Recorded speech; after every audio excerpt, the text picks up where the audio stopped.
No, I mean that's what Black Mirror's about, though, is questioning that shit. I've still got some time to get a drink, so I'll be right back. Yeah, I couldn't find it, so you guys are just gonna have to deal with the bad mic. Is it volume or is it quality? You just sound, you sound like You sound scratchy. Scratchy? Yeah. Damn it.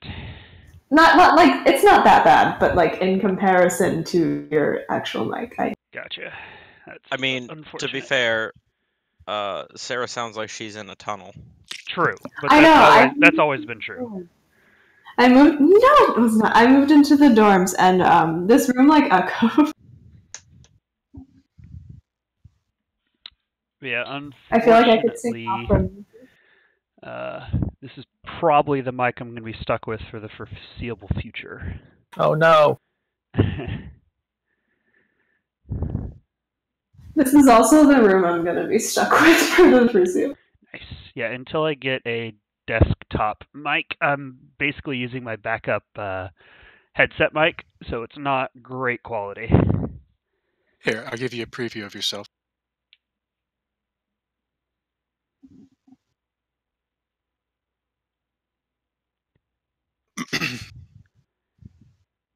This is probably the mic I'm going to be stuck with for the foreseeable future. That's not too bad. It's workable. I can tell what you're saying, but it's haven't heard the other one. Yeah, I haven't heard the original, so the original is pretty good. Okay, that's disappointing.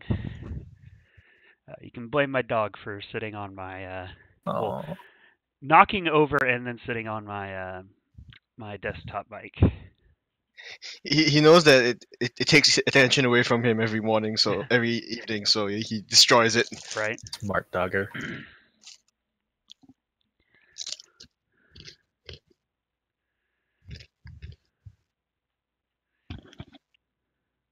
And we're just waiting for Darby to get back, right? Yeah. I'm here, but if you're waiting on Malad or was it Trey? I actually don't know who you were waiting on. Somebody said they had to go get something. Oh, that was you. No, as I came back, someone said they were grabbing something. Oh, maybe it was Trey. Oh yeah, he said he was grabbing drinks. Okay. Yeah. I am back. Oh, you are back. Oh, hello. Okay. Then we'll wait until 8:15, I guess. And he's here. Never mind. I'm gonna wait for Alex, but he just popped up. Hello. Can we start, or can you guys spare me like another 1 minute? Yeah, we can. Yeah, we can wait a couple more minutes. Thank you very much. We'll be right back. Okay. I'm still stuffing my face. So do I really sound like... can you guys hear my voice echoing? Yes, currently we can, which is weird. Like if you Are you in a different setting? Like if you go to your settings in your headset or whatever you're listening through, and you turn on like the special effects and put it in echo mode, that's basically what you sound like. It's like you're talking through a tunnel. I mean, it's not like that's weird. super bad, but yeah. Have you just moved? Are you in like a different area, like an empty room? Okay. Yeah, I don't know why this room is so echoey. Are you using a headset or a desktop? I'm using just a desktop mic. Okay. I need to get one. It's probably less echoey if I talk quieter, but that's a pain. So you gotta put curtains up. It's fine. It just makes it'll make Ami sound even more mysterious. Oh, good. Just what she needs. What about Grimly? Grimly never sounds mysterious. Oh, yes. Mystery of what's in this box. What's in the box? Probably still Grimly. You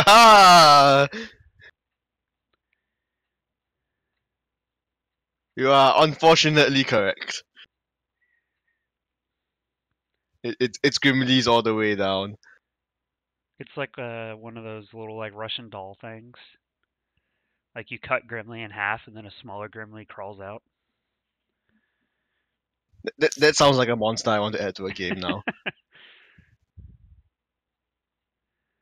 There's a gelatinous cube variant that basically, as long as you are dealing slashing or piercing damage, if you get it to half health, it just splits in two. Oh man, I watched the Gant Zero movie with my dad. That was a little weird. It was better than I expected, though. The titty monster was a little weird. That was a bit weird, but I mean, if you'd read the manga at all, you should have expected it. I didn't. But there was always the joke, hit her in the boob. Yeah. But she's made of boobs. He's made of boobs. I mean, the quality was typical, like, that type of show, but the quality in the animation itself was what surprised me. Yeah. I was fine with it. It was better than I expected. I need to watch Godzilla 3. Alright. Alrighty. I think everyone is here that's going to be here except for Wei, who is currently ignoring us in favor of the wife, which is not understandable and will have repercussions. Solid reasoning. And I believe we picked up right after y'all slayed the giant demon monster with tentacles everywhere. That's about right. Sound right? Okay. So let's pick off right there. Basically, I actually forgot who dealt the final blow. Does anyone remember? I think it was Grimly, actually. Was it Grimly? And it was a fire spell, wasn't it? Yeah, I blew it up with a fireball. Yep. So as the demon finally succumbs to the fire and starts basically kind of shriveling up, and if y'all have ever had like made something in a crock pot and then forgot about it and left it there for like a day and it starts getting that kind of sick sweet smell, that's kind of what's the demon's smelling about right now, and it's kind of shriveling up and turning black and shrinking to about half of its normal size as all the gelatinous goo and poison that was running through its veins is starting to basically burn out of it. And then Ami is on the other side of this glowing dome, and then everyone else is covered in fire or breaking up a sweat because they ran from the fire. Yeah, Lazar is here too, right? Yeah. I think 2 took a little damage.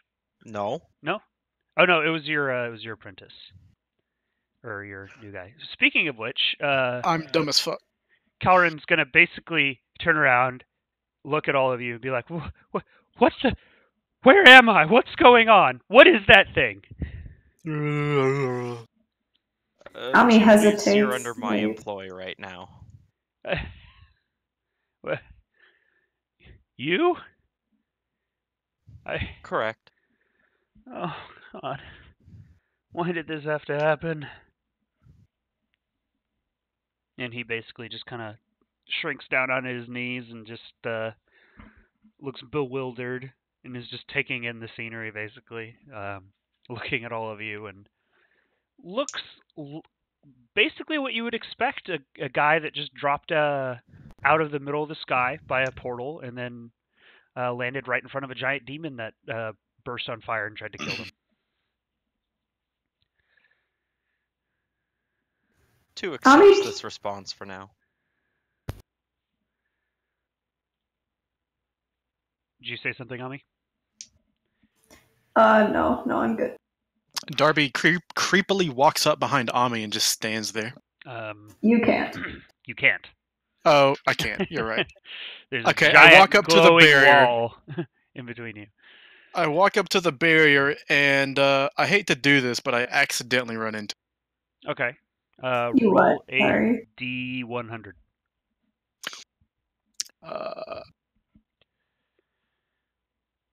Oh yeah, you're stupid now. Yes. Narum, Oh no. Darby, and Alex all have an intelligence of 1 right now. I would like to recommend that my wife stop me if she sees me like about to walk into a barrier stupefied. But why? She might be able to back to health now. Exactly. This is perfect for Astrid. But no, with a 31, you walk right through the barrier, unopposed. Okay. Ami, in front of you is a slightly drooling Astrid. Or not Astrid, sorry. Darby. She And sort he's of kind of just looks kind of staring at you. She sort of looks worriedly at him and then kind of prestidigitates off the slate and takes a couple of steps back. You get rid of the slaver, and then after a couple more seconds, a little bit more starts leaking out the corner of his mouth. Yeah, she's gonna leave that alone for now. She looks helplessly towards the rest of the party and then towards Yathazar, who I assume is here. He is not. Oh, well then how am I supposed to get them across? He teleported you there. I mean, Darby seemed to walk through with perfectly fine. Ami throws an Ami finds a pebble to throw through the barrier, and once it's through, motions for somebody else to throw.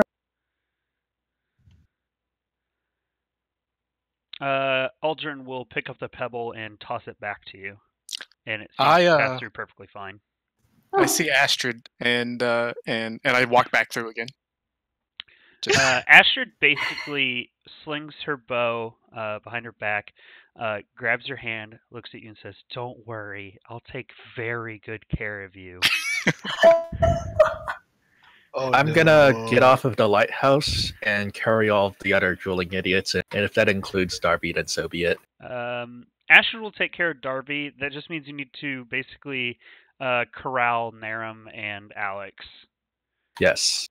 I'll just Ami push them in. summons a mount. You can Making me summon a horse again. I just give Calvin a little pat on the shoulder, and he heals for 7 health. Okay. He looks up and he says, "Thank you. I think." He was knocking on death's door. He was pretty close, if I recall. Yeah. 4 health. Nice.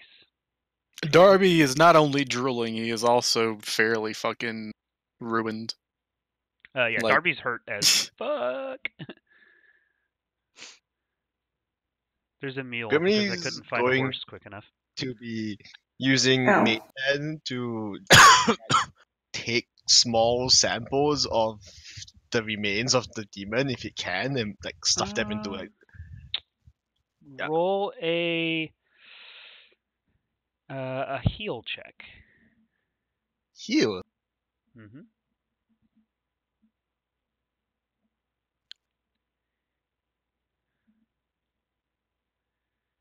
Huh, 15. I'd say that's good enough to collect a few samples. He takes one of them, brings it up to his mouth, and wait. Puts it back down.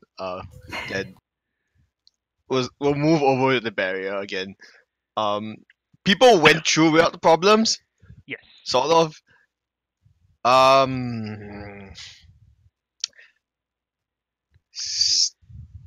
Stick. Wait, no.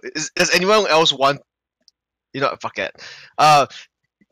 Look left, look right, then and walk through the barrier. Okay. You seem to pass through without any trouble, although you do get a slight tingling sense in your spleen. Tommy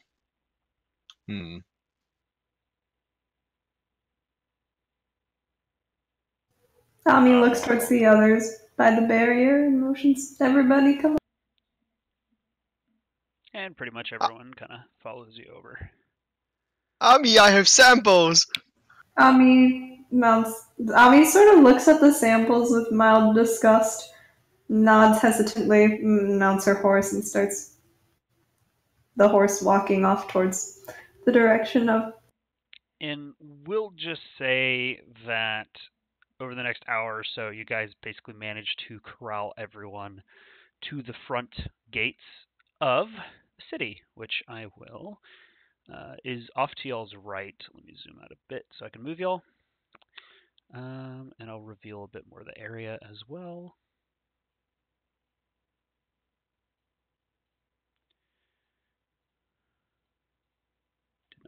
take the demon with me.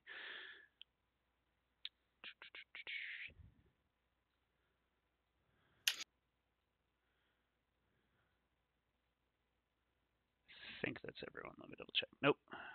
Nope, you moved yourself. Okay. That should be everyone, and let me reveal a bit more of the map for you. In fact, I heal him again. He is appreciative of those 3 points.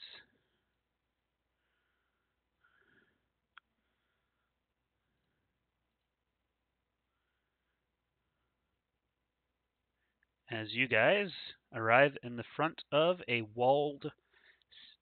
basically walled city, kind of carved into the hills.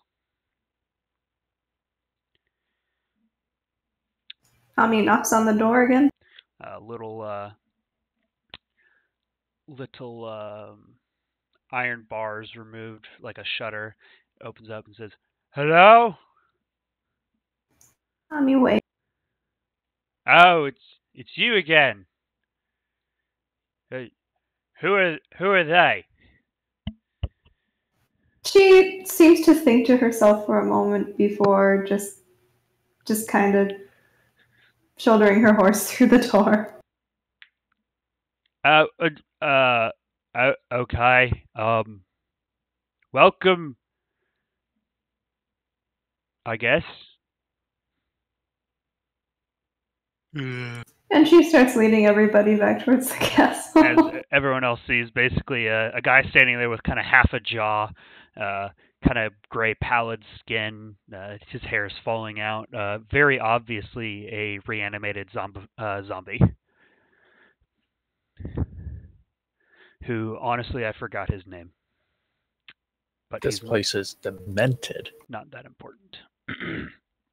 And as you guys walk about the mile or so to the chapel, you said the chapel, right? Or did you say the castle?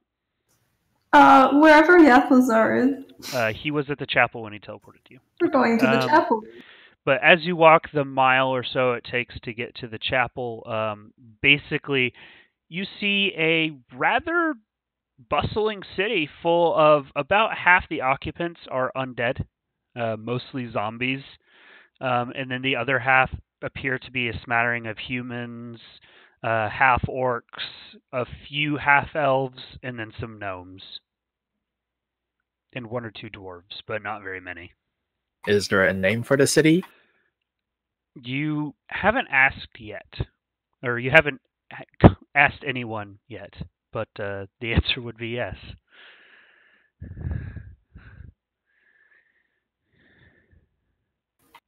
Hey, Ami, do you know what the city is called?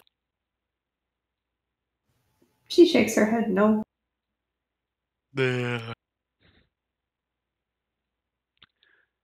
If you want, you could probably stop one of the random citizens passing by or something and ask them, or you can just wait until you meet up with Yathazar. The risk of fraternizing with the undead is too high in here for my tastes.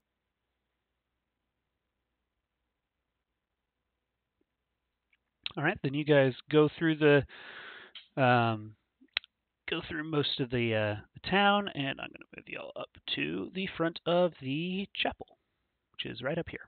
Boop. And the top left, if anyone didn't see me move y'all. Oh, there we are.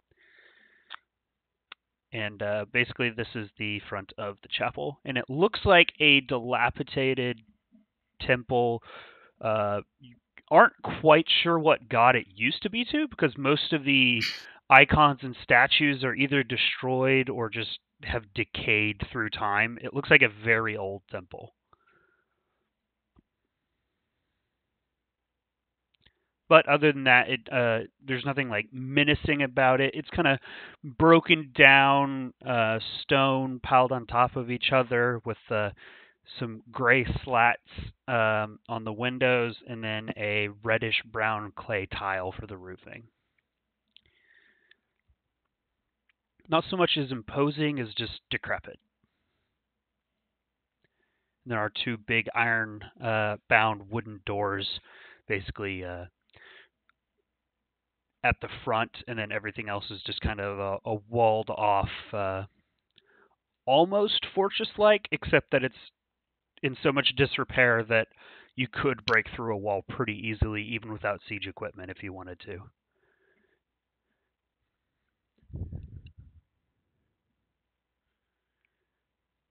And then, So what you're telling me is a nice stiff shove. a bit more of a shove, like you'd have to work at it with a hammer for a couple minutes, like a warhammer or something, but nothing that would eat, like you could break it down with a couple people pretty easily, in the terms of breaking down a wall. Like, it wouldn't be easy, but it wouldn't be difficult if, like, say you were attacking and just needed to break down a wall.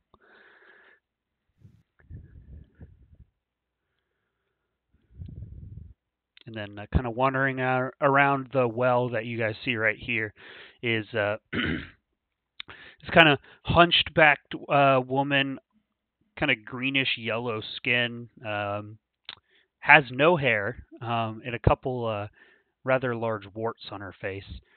She's missing a nose, but she's slowly cranking up the well's wheel.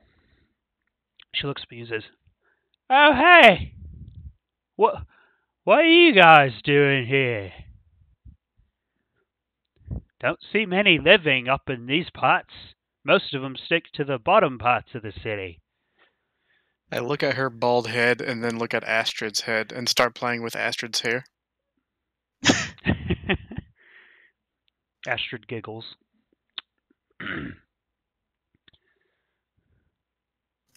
He looks worriedly at the majority of the party that is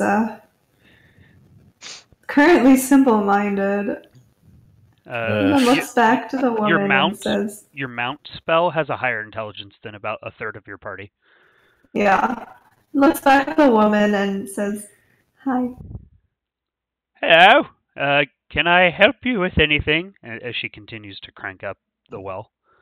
We are trying to look for Yathazar, right? Yes. Would you be able to point us in the right direction?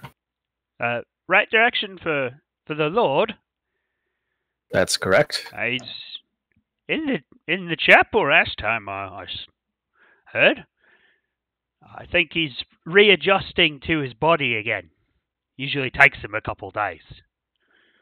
So this has happened before? The whole, head thing? Yeah, last time was about 150 years ago, but yeah. I was human back then, and she gives you a big wide grin. Pointy grin? It maybe if she had teeth. Oh. More of a gummy grin right now.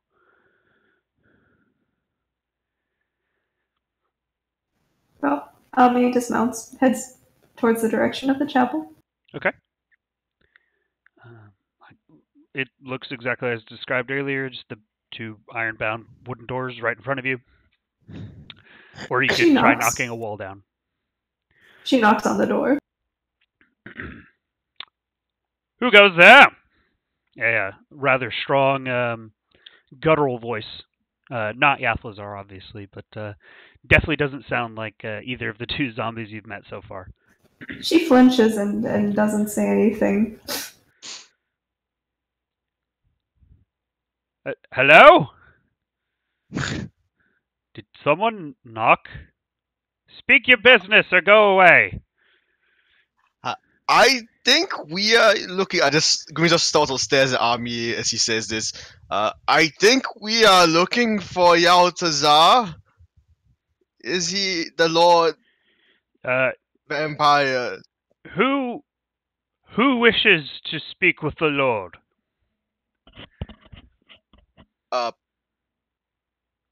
Sort of gesture at Ami. She blinks at you wide-eyed. And then Two looks believes at the Ami door. wishes to. Who the hell is Ami? Who are you people? Ami cracks open the door at this point and very hesitantly peers she can't inside. open it. It seems to be barred from the other side. Oh, There's literally just a voice shouting from the other side of the door. We're the ones that found his head. Oh, well, why didn't you say so? And you hear it creak, thump, click, click, click, click, and then the doors kind of swing open, and in front of you is imagine basically an Uruk-hai from Lord of the Rings, except that he's like 3.5 feet tall, but in all other aspects looks exactly like that. And he looks up at most of you except at Wei, and I think Wei's the only small one in the party, isn't he? Two. Yeah. Two is small as well? Two is taller than Wei is, but still short. Gotcha. But he basically looks up at most of the party and says, "Ah! Welcome! Can I help you with something, or do you just wish to speak to the Lord?" Oh, where are my manners? I'm sorry. My name is shit. I clicked on the wrong button. 1 second. I have like 5 or like 15 tabs open. My name is Nedda Greenfellow. How can I help you? I'm the captain of the guard here. What is the name of the city? The name of the city. You got here without knowing that. It's Thordengrap. Okay. And I'll write that down just so you'll know.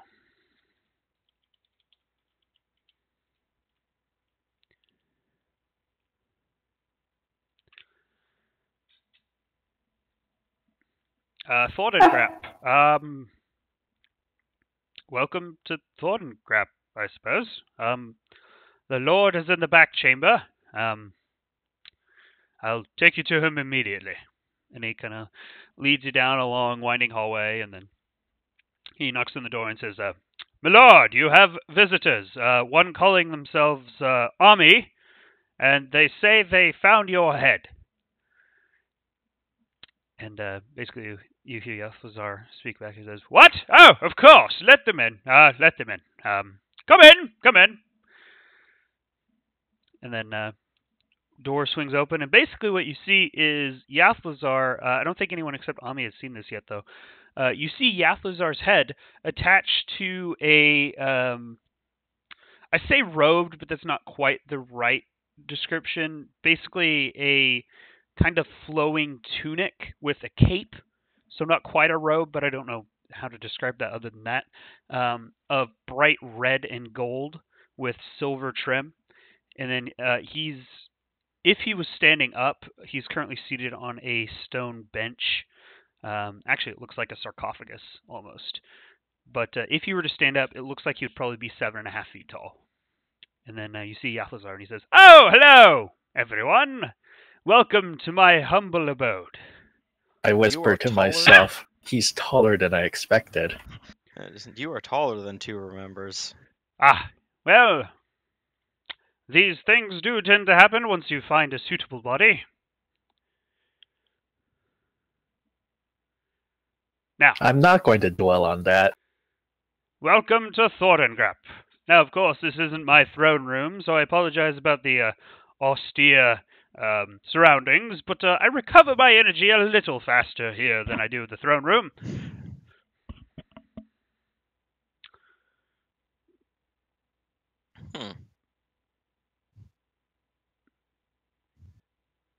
Well, he kind of stares at the 3 drooling members of your party. He goes, "What happened to them? They seem to be surprisingly less talkative than last time." Ami mutters, "Feeble mind." I see. More than usual, at least. I suppose I should get rid of that. He kind of thinks they're just as smart as normal. He kind of waves his hand, and the feeble-mindedness kind of just disappears. And Darby, you, because I believe you're the only one here of the players that actually is feeble-minded. Oh no, Alex is too. So Darby and Alex suddenly go from basically a blank kind of everything's a blur and you're just kind of following along to all your mental faculties basically just snap back and focus and you're standing in the middle of a temple surrounded by your party members. With a fistful of hair. With a fistful, for you, with a fistful of your wife's hair.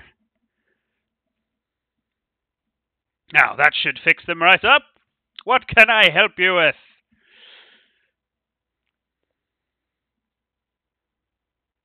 Two believes we were here to help you. Ah, yes, well, of course you are, but I meant in the more immediate aspect. Helping me is a easy task, but it will probably take a little longer than just a day or so, so I was wondering, in exchange, obviously a favor for a favor, what it was you wanted. Obviously, I'm not just going to teleport you back, but if that's all you wanted, because that's a paltry payment. I could do that in my sleep if I ever slept. It's the one thing I miss about being living. Individually or as a group? I was thinking as a group, but if you have an individual request, I might consider it. Ow.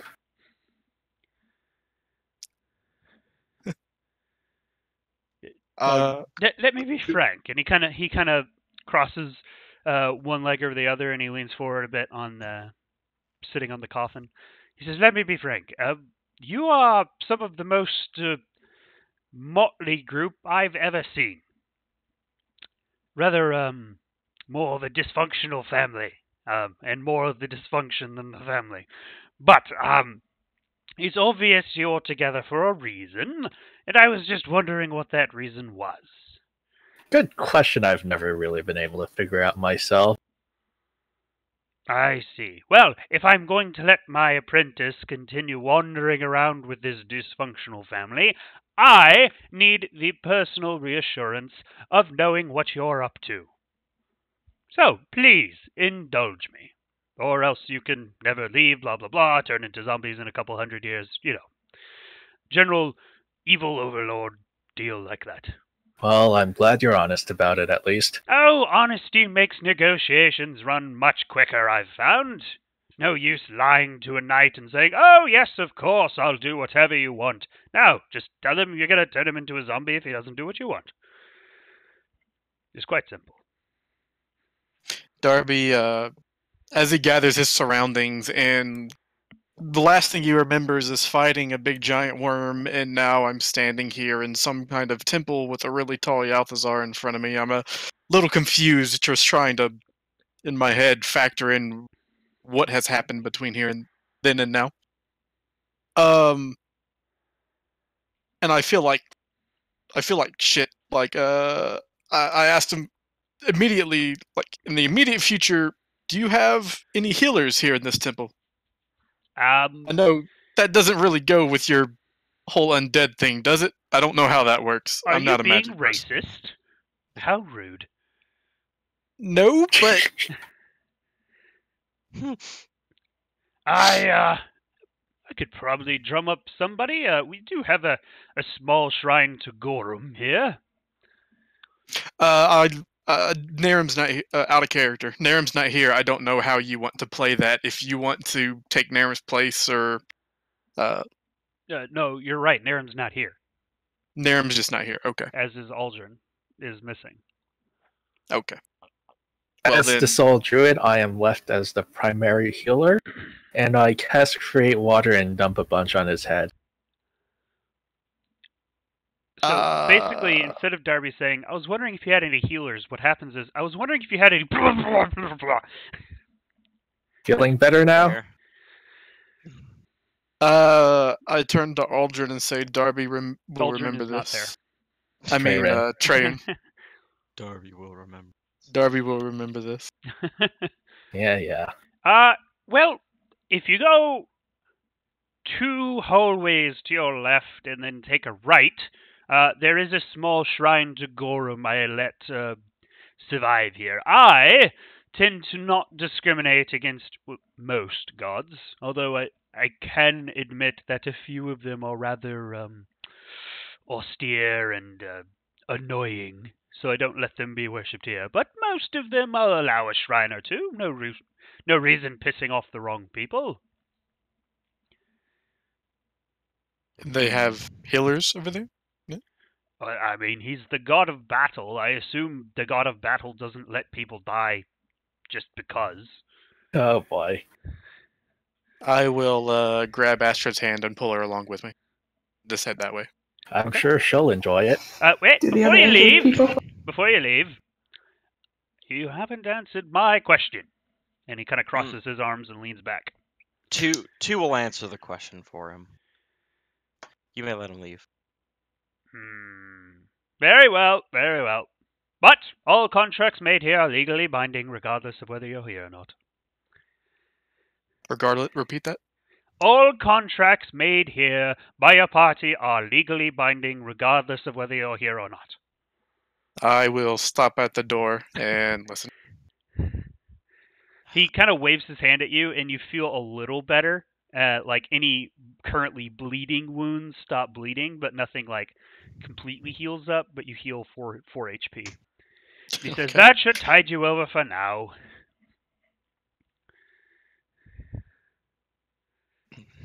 All right.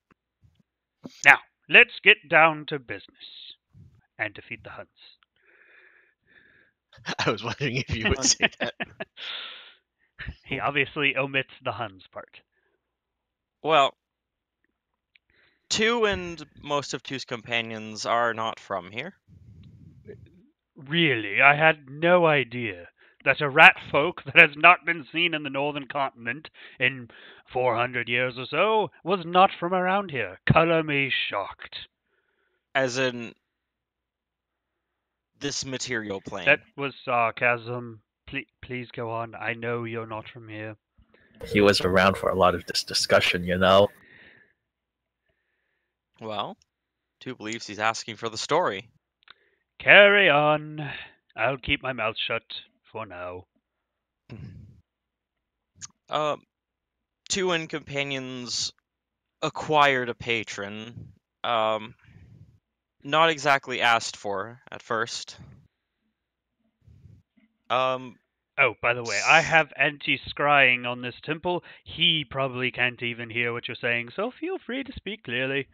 Don't worry about it. That changes nothing. Ami looks towards Yathazar with renewed appreciation.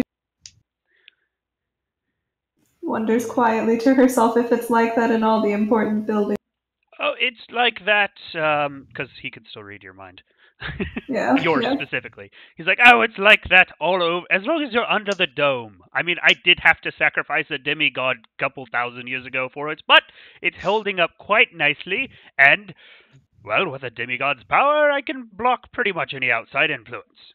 So, speak your mind. He kind of chuckles at that when he looks at Ami. Said patron is a devil. A very powerful devil, Two believes.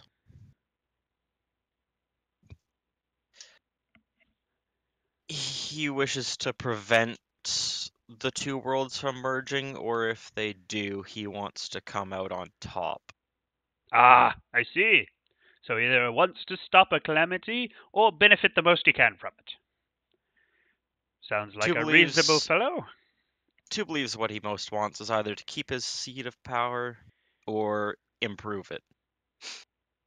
I can't blame the man. And he has well assured me that you can be trusted as an ally. Well, of course I can.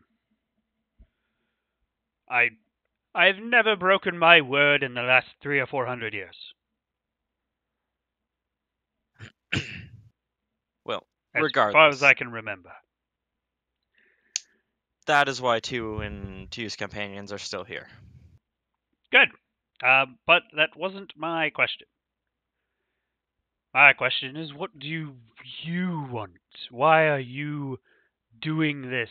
Why are you agreeing with your patron?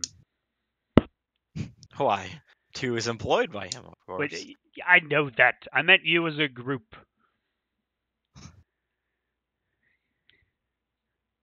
Weren't we Well, supposed to deal with the war wound somehow? yeah, 2 believes they can answer the question then.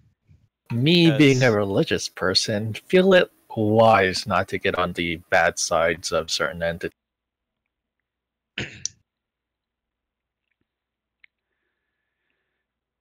I've seen quite a few awful druid get struck by lightning in the middle of open plain. Yes. Open sky is rather annoying if it's not at night or clear. If you can't see the moon, it's just rather not worth the sight, is it?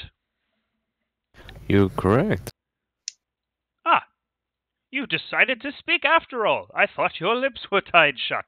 Now, since you did decide to speak, and he looks at Alex, you are the most curious one here. I've been trying to figure it out, but even my superior intellect, he chuckles to himself, has not been able to ascertain why you would follow these individuals around and do their bidding. What do you have to gain from all this? Well, I can't really answer that question because I'm still searching for it myself. But I do know one thing for sure. Oh?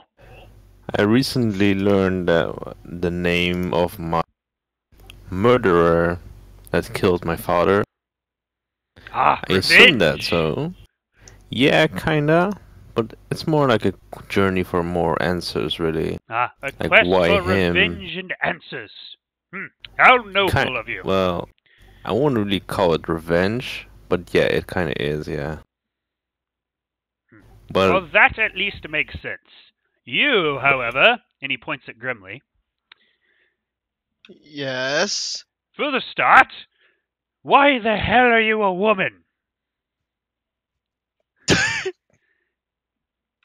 That was. I kind of need help with that, actually. Pull out the monkey's paw. Interesting skull you have there. That doesn't answer my question. I wanted to become a wizard. I see. This thing granted my wish. There were side effects. He takes his hand, kind of rubs his eyes a little bit, looks at Ami and says, "You gave him a monkey's paw." She shakes her head vehemently. I didn't know what. I don't think anyone knew what it was in my defense. I don't think I. Do you think he Actually, just I think grabbed it even if I without did- asking? I think even if I didn't know what it was back then, I probably would have taken it anyway. But on the bright side, I know better now. Kind of odd feeling. Well, I will have you know that he looks directly into Grimly's eyes. If you wish for anything while under my dome, I will personally crucify you upside down, eviscerate you, reanimate you, and do it over again for the next 100 years. Is that perfectly clear? Yes. All right. Now, where were we? Ah, yes, the druid. You are here. Why? Because you fear some vindictiveness from your god? Well, not my god, but I'd just call it a devilish deity of ill repute. Oh, come. We all know that devils keep their word, so as long as you do what he wants, he's not going to do anything to you. Not a very promising line. yeah, If it's that troublesome to you, why don't you just speak to your druid god here? Oh, well, that's pretty hard to do. I've tried it before. And although I can still Go talk to your certain right, gods, down 3 hallways, and up the stairs, and turn backwards. I'm gonna have to follow that order. You'll meet with there's a shrine to Erastil there. Who? I didn't really hear that. Erastil. Okay. The stag god, Estig the hunter. This means nothing to you, I see. Nope. Well, he's one of the only, let me put this in simple terms. I see a few of you are still shaking off the effects of that mind effectiveness, and he kind of stares at Darby. He's one of the few good guys I let live here. Well, obviously he doesn't live here, but I let one of his ilk live here. And he likes trees, so you'd probably like him. Nice. It's not quite my kind of deity, but I'll take it for now. He likes trees, got that. Now, he looks at... Wait, are you actually here now? Yep.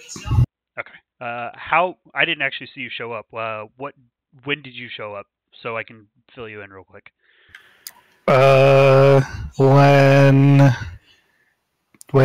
2 was last talking. Okay, so you didn't actually miss too much. Well, he looks at you then and he goes, "Now, why are you here, little one?" I don't know. I'm along for the ride. I see.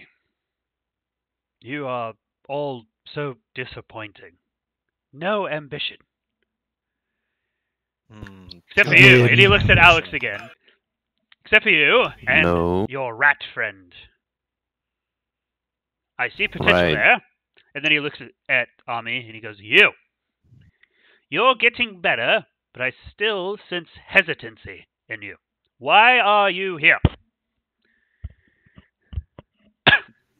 Come on, speak up. Ami sort of...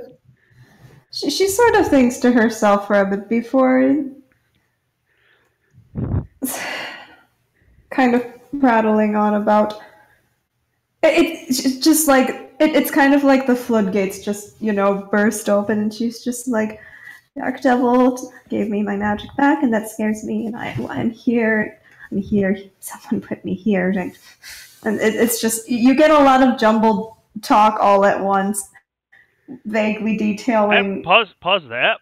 You say you'll get your magic from your demon patron person, right? She nods. And that's a bad thing for you? You don't like that? She thinks to herself, of all the patrons she could have possibly gotten, she got one she trusts the least. Well, and he leans back, kind of puts both his hands behind his head and smiles quite widely. You guys do see the vampire fangs, obviously. He says, well, I can easily fix that problem. She looks at you with mild disbelief. Oh, no. All you have to do is let me be your patron. It's quite obvious. She thinks for a second before replying. You do know how patrons work, right? Yes? Does she know how patrons work? I don't know. This is purely a roleplay question. Okay, because I don't know how patrons work. Then you can roleplay as Ami not knowing, if you want. Or I can inform you real quick and you can pretend Ami did know. Do you think it's something she would know? Probably not. Probably? Probably not. Okay, then not got cut out. Because patron magic, while not uncommon in the Forgotten Realms setting, which is where you came from, is secondary to just the goddess of magic letting anyone have magic. Got it. Okay, so it exists, but it's like a supplementary thing. Okay, so then she looks confused. So Ami would probably know the general basics of what patron magic is, which is basically you pledge to a patron and they give you magic, but she wouldn't know any specifics. Okay. Other than warlocks generally use patron magic. All right, I see you have no idea. Okay, look. To get magic from a patron, all you have to do is accept them as your patron. They give you magic. You agree to help them with a little task or something, and it's a mutually beneficial relationship. She thinks for a second before replying, somewhat worriedly. I thought I wasn't to trust anyone. You thought you weren't what? You broke up. She says, I thought I wasn't to trust anyone. You're not supposed to trust anyone. See, you're learning already. Quite good. But You'll never get anywhere in life if you don't take risks. Isn't that right? And he looks right at 2. 2 just taps his nose. Hey, I see this one knows what I'm talking about. Now, the procedure would work like this. You accept me as your patron. You agree to help clean up this place like we'd already agreed. This would just make it a bit more formal. I give you magic. You no longer get magic from this demon guy, and he can no longer scry on you at will. Although he could probably still scry on that one, and he points at 2.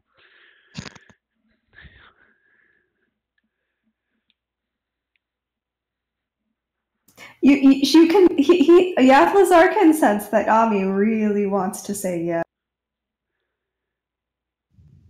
It's quite simple.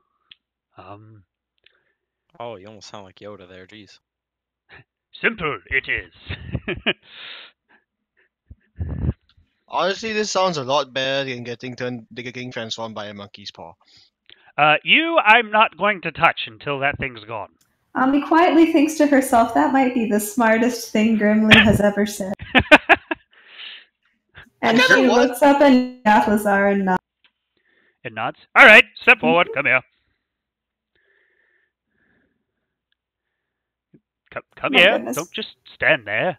Sorry. Okay. My mic, out of character, my headphones keep like cutting out, so I'm trying very hard to like interpret what's being said. We'll just say so if you didn't hear. Yathazar basically just says, well, step forward. Come on. Let's get this over with. Like into wherever this is, into the room he just came from? Well, I mean, y'all are in the same room. Basically, he's just sitting on a coffin about 20 feet in front of you guys, and it's slightly on a raised dais. Oh, okay. She sort of slowly walks up to the coffin. All right, now give me a hand. She holds out her left hand. All right, and then everyone else sees this. Ami just kind of sees a blur. Basically, Yathazar uses the distraction of her hand. Basically, he grabs her head, pushes it sideways, sinks his fangs into her neck, and basically bites her neck for a good 3 seconds, and then steps away and says, all right, there we go. She rubs her neck, kind of looking at him bewildered. Grimmy just stares and is like, is she a vampire now? You should eat more red meat. Are you a vampire now? You're a bit anemic. Are we all going to become vampires now? I don't really want to become a vampire. He thinks he wants nothing to do with you. This was not an open offer. That's my apprentice I'm talking about.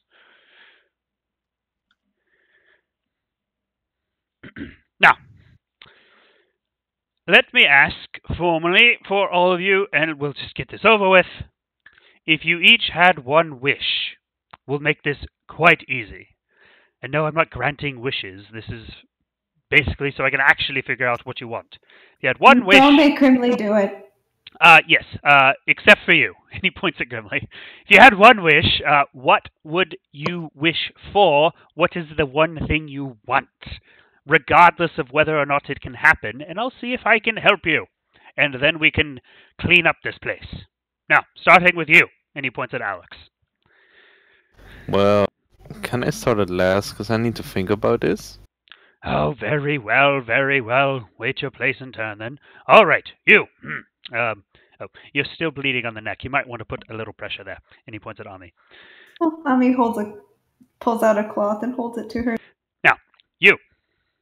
If you had one wish, what could you do? Or what would you do? What would you do with it? Ami looks slightly confused because her most important wish for this moment has kind of been granted. But then she supposes that this problem of hers that needed an immediate solution is part of a bigger problem altogether, which is the merging of the worlds. And it'd be nice if that would stop so that Asmodeus can leave her alone and everybody alone, and then the worlds will be normal, and all these mysterious things that are supposed to come to pass won't come to pass. She doesn't even know what they are yet because nobody has really explained and nobody probably even really knows. Calm down there. I can hear you. They can't. Speak up. They can't hear your mind. She furrows her brow and tries to sum it up. No merging of the... No merging of the what? Sorry. Speak up. Come on. No merging of the worlds. Ah, very well. All right. Now you. And he points at Darby. Yeah, the no merging of the worlds thing would be nice if it would get this Asmodeus dude off our back so I can go home and live peacefully. But very well. I'm not sure if that's an option anymore. And you, before you speak, let me finish. And he points at Grimly. Okay. Do not, for the life of you, say the word wish. But what would you like to happen if it could? If you say wish, I will crucify you. Well, I want to get rid of this thing. He sort of waves the skull a bit. But aside, if this thing aside, I guess I want to study. And his voice sort of trails off a bit. Magic more. Study magic? Ah, I see. Then A maybe lofty go back goal. I quite like it. Everybody else, whoever wronged me, but that's probably for later.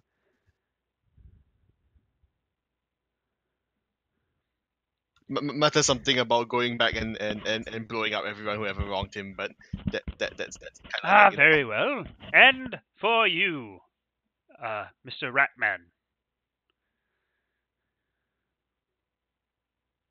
2 wishes for immortality.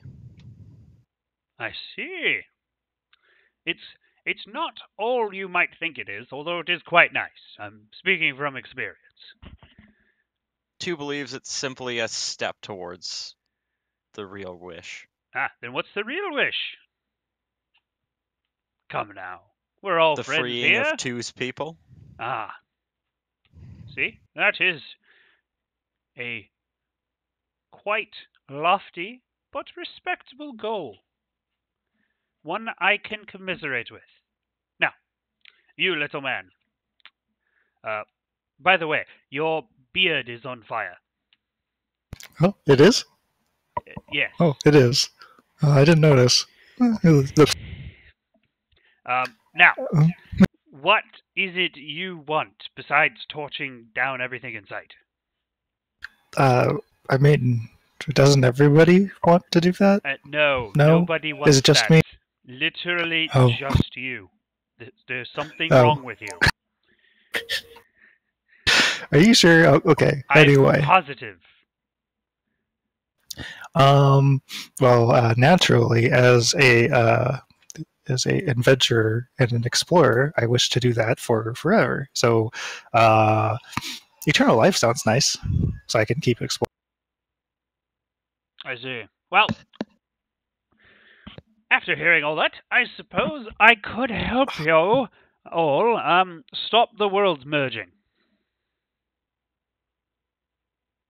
Wait, what about my wish? Your wish is easy and mundane. Come on.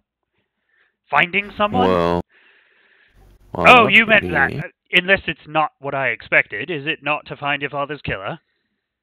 Well, it is, but See, I was right. I have. You have what? Sorry. Speak up. Speak up. Well, it's just aside from finding the killers, I think I personally want to cut the heads off those who are responsible for this murder. It is revenge. I quite like you. I thought I would. Now. But I'm not sure if my current weapon is enough to do that. So you want an upgrade, I see. Kinda, yeah. Or maybe one that's a weapon that's maybe a bit more than what it is. Bit more oomph. I see what you mean. Well, I can't help with that, but I do have a quite a nice armorer who's also a weaponsmith on the side. You should all, actually, probably. You all look a rather bit grungy. You should probably meet up with him, eventually. His name's Griswold. write that down. I'm not going to tell you again, for reasons that will Alright. become obvious very soon. But as I was saying, I would love to help you stop the merging of the worlds.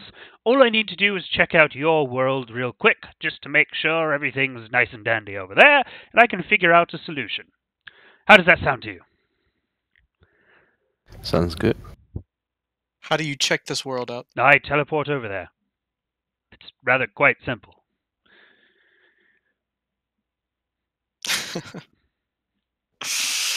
Tommy sort of furrows her brow and tries to imagine how one would do that. If it's that simple, then could you not just teleport me home right now? I could, but then you wouldn't help clean up my place.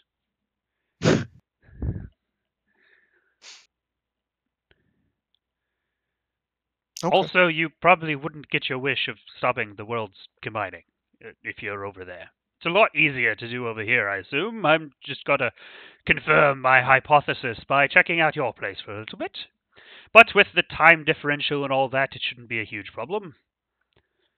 Time differential. Well, yes, if you're in a different plane of existence, time tends to move a little differently. How so?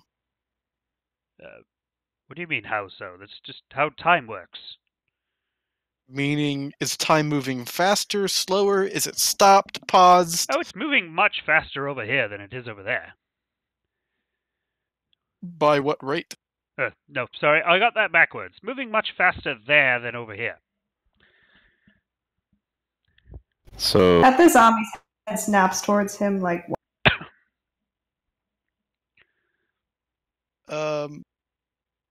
At what rate? Wait, I did you shall guys ask. come here without knowing about time differentials? We didn't come Yeah. here. We were forced. Ah, Right. I You see. guys knew anything actually? Well, if my calculations are correct, for every day you spend here, a year goes by over there. what?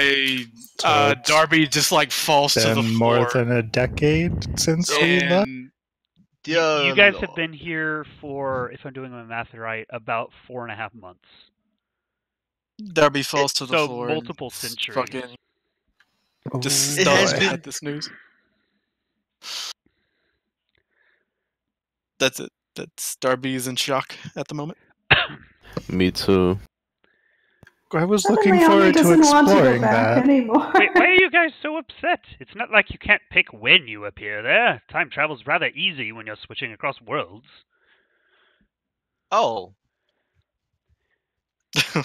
It just Interesting. provides Wait. problems. Ami's It just okay. provides problems when you go back and forth. Like, if you're here at this time, if you went back to your same time, that would be fine. But if you ever tried to come back again, it would all be all sorts of problems. Okay.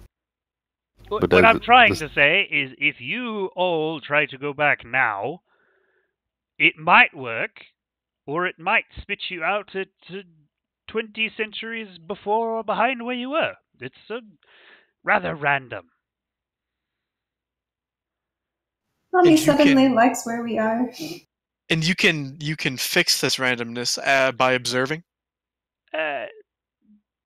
Yes and no. It's a lot harder the more people you send. What about our bodies? What about them? Other than the fact that they look quite tasty. Well, Well, thank you. Not you. You look burnt. Just mildly. I rather do not like filet mignon when it's burnt to a crisp. like, do we have the same lifespan in this world? Out of character. Alex, this is your world. Oh, Most I of these see. people are from another one. You're from this one. Oh, okay. Um, Alright. so what Alex, I'm going to assume we're going to retcon. What Alex probably asked is, if I went there, would my lifespan be the same? Yeah. Probably rather similar. There might be some differences, but it's not like you'd immediately age or anything like that. Okay. Good to know. But what I'm trying to say is mere teleportation or planar shift magic would send you at the approximate same time. So what you would need is actually a time shift spell and a planar spell combined into one. It's a magic of an nth degree higher than just planar travel. So it takes a while and a lot of observation to get it right. Or the intercession of a god, as you have apparently discovered for yourselves. Well, please observe carefully. Oh, all right. Then we'll just make it formal that I will observe, try to get you to the right timeline, make sure the worlds don't collide, in exchange for you cleaning up my kingdom. Yes? Sound good? Yeah. How long do you think I it mean, would take odds are for us to clean up your kingdom? Well, it will take me quite a few centuries, which means it shouldn't take you too long. Maybe a year or two at most.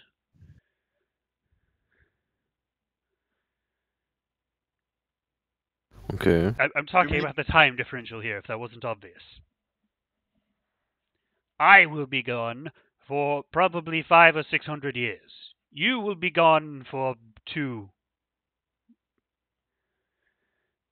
We will not be observing this 500 to 600 year length because you will reappear after. Precisely. You will be observing a year or 2. And in exchange for those 2 years of your life, I will get you back to where you belong. Probably. Sounds fair. Doesn't sound fair at all. But I don't see another choice, so. I mean, you don't have to say yes. I'm not trying to coerce you or anything. It's just looks like a good deal from my perspective. After all, I'm rather immortal, so 600 years is a drop in the bucket when you've been around for, well, what is it now? Anthony! Yes, my lord. One of the guards steps up. How long have you been in my service? 85 decades, sir? See? And I remember the day he was born. Like it was yesterday. I've been around quite a while. Thank you, Anthony. Of course, my lord. Wow. So, about this legally binding nature of this agreement. Oh, it would be a weird. I can't agree to that. All right, very well. It's 2 years. You magically binding contract for 2 years. Well, I mean, if you've completed it quicker than 2 years, it would be fine too. It's just, I'm going to be gone for 2 years. If you complete it in 3 days, you can do whatever the hell you want for the rest of the 2 years. I just wouldn't be here. Because it's going to take me 6 or 7 centuries. Grimly would like to ask for limited access to his library if. Well, you'd have to ask my librarian. Like while we're doing tasks for you over these 2 years. You'd have to ask my librarian. Oh dear. Any hints on how to get on the good side of your librarian? Well, I don't know. Why don't you ask her? Ami thinks to herself that she's generally not good at impressing people right off the bat. Grimly blinks for a moment and he looks at Ami and he says, "How would someone get on your good side?" How would someone what? Get on your good side. Ami's confused. We had an agreement, did we not? She said, lets out a little sigh and nod. See? You hadn't forgotten, had you? I need somebody to clean up the place. Oh, I've had and a librarian in centuries. If it's not too late, can you throw in a little discount for your armor smith? Oh, he'd be doing it pro bono. You're helping me clean up my kingdom. So, free? Yes. Sorry, I forgot you're a simpleton. He would be doing it for free to help you beat bad guy. That sounds good. Yeah. Thank you very much. Now, as I was saying to you, Mr. Darbois, or is it Darbois? Darbois. Darbois. Ah, very well. As I was saying, the weird would not be for 2 years required service. It would be for you helping me clean up my kingdom, and if you did that in 5 days, you would have 2 years minus 5 days to do whatever the hell you wanted. I'm just going to be gone for about that long. The maximum would be 2 years, so I wouldn't do any trickery of holding you for longer because you didn't meet my minusculely small fine print of saying you have to do this, blah, blah, blah, blah, blah. Is there any way to break this contract? To Well, not but formal agreement between us to say there is an out other than completing the task? Of course. Either of our deaths, death do us part, you know, the words like that. You could probably use a wish to get rid of it, although I would be rather upset, because then I would have wasted my effort, because personally I don't really care if the worlds collide. It would be quite interesting to observe. Thirdly, I suppose you could, we could write out a clause that if we both agreed that the terms were no longer applicable, we could annul it, things like that, you know. I like that last part, though I don't know how agreeable you are, so I don't like that last part. I'm quite agreeable. I cured your mouth drooling, did I not? Did you? I have no idea what happened. You have, basically, as he mentions that, you realize you have some dried stubble, or not stubble, spittle, basically all down your chin and down your neck. I wipe my face, and thank you for that, but I feel like this is a little bit more of a serious situation than... Oh, of course, it's very serious. It's 600 years of my life. Or unlife, I suppose. Which is nothing to you. Exactly. Correct? So it's not serious for you at all?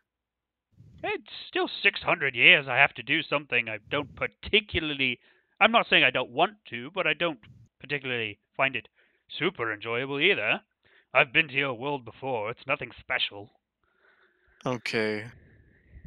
Now, this task that you find so uninteresting, and the task that we have to do to complete our end is life-threatening.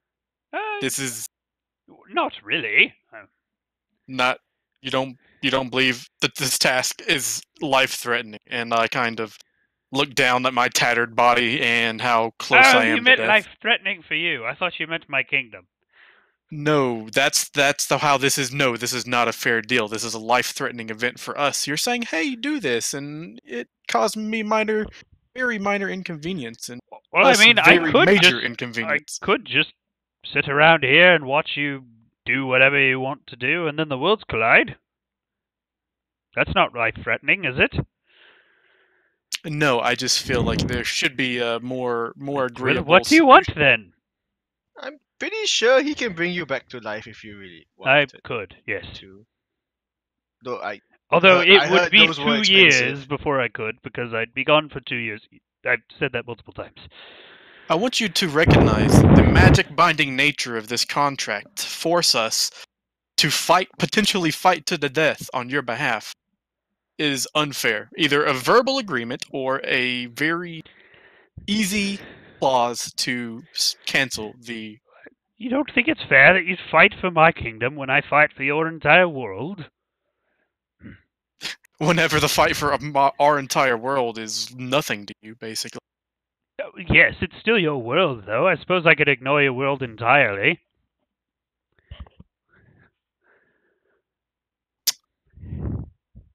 Thank you for your help. I will take the help you offer. Whatever it may be. Anyone else have any objections? No. We just So shrug. we're supposed to be cleaning up the kingdom, but if there's a never-ending portal of demons coming through and attacking your You kingdom, misunderstand. Now, my kingdom is surrounded by a giant bubble, I assume you've seen it, that prevents any demon from getting in. Yes? You've seen that? Mhm. Now, that giant bubble of awesomeness that I made millennia ago is not going to break anytime soon. The problem is, I happen to have lost my head for the last 3 centuries, so the place has become rather disorganized and, well, it needs cleaning up. Is 2 to take this to mean that you'll be giving 2 and companions some form of authority in your kingdom? Well, yes, of course. You'd be my regents for 2 years while you clean up the place, make it run functionally. I mean, it's basically been without a ruler for 300 years, and even though half of the denizens are rather undead, the other half aren't, so there's been quite a few generations without leadership, and, well, places tend to go to the sticks when they aren't, when they don't have a leader for 300 years. 2 thinks we have someone with us well acquainted in such a task. Oh god. I look towards Astrid, assuming that's who he's referring to. all eyes look there. Astrid is beaming. like bright-eyed and bushy-tailed, like super happy.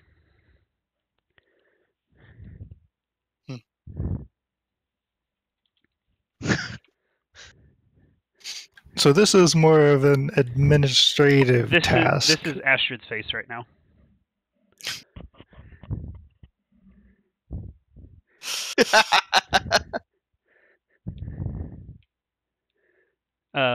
Well, administrative, but yes, you'd probably have to fight bandits or the occasional rogue village or something. I mean, my kingdom does cover like 600 square miles. There's 2 large cities, a couple medium-sized towns, and quite a few hamlets. Which is why it would probably take you more than 5 days, but I'm not asking you to fight a wave of unending demons. The wall tends to deal with that rather nicely. Do you guys want to huddle? Ami looks repulsed, but she's listening. I see a lot of people do that when they have important you things want to privacy. That's what you want. Well, I'll step out for a few moments, and I'll come back in about 5 minutes, and you can discuss privately. In fact, out of character, if you want, I can even, as the GM, leave, and y'all can discuss if you want. No, it doesn't matter to me. Same. But yes, we do need to discuss. I feel like he's already gone. Okay. He disappeared. I hate feeling like everything we're doing is a chore. It's just we're doing someone else's chore. That's all this is. And I'm wondering, are we ever going to get what we want after these chores? Or is there going to be more chores and more chores and more chores? Well, he's gonna spend 600 years for our 2 years. So to me, that seems fair. Right now, this gives us a potentially guaranteed way to get back. If what he's saying is that the tasks that we have to do are all within his walls and not outside his walls, 2 thinks that's exactly what he's saying. Yep. then it's not as life-threatening as I may have originally believed. I mean, it's still going to be a pain in the ass. But it's just a time-consuming, menial bullshit work. It is menial bullshit work, I but mean, it also guarantees us an. Yeah. I agree. What other sort of work Well- would you want to do, though? Well, preferably, I would have never had to do any of this work in the first place, and we would have never been brought here. That would be the optimal solution. But since we're here now, yes. Ami looks very confused at Darby throughout this whole talk and Me too. eventually says, "It's better than the Queen." I agree. That's why we came This here in is the much first better place. than the Queen. Astrid speaks up and says, anything's better than the Queen. I will turn to Astrid, seeing her beaming smiles to being the ruler of a kingdom, even indirectly. How does this help you? Loyal subjects. To Hmm, believe she gets experience in a contact. I don't. I just want to make sure. Do you have any ulterior motives against course. Yalthazar? Against Yalthazar? No. Because, I mean, are they your loyal subjects? I mean, I'm your loyal subject, but are they your loyal subjects, or are they really his loyal subjects? They will be in 2 years. See, I don't know how Yalthazar would appreciate. Oh, I'm not going to usurp him. It's Okay. diplomacy work. I'm laying the groundwork for an ally in war against my kingdom that is up in rebellion currently.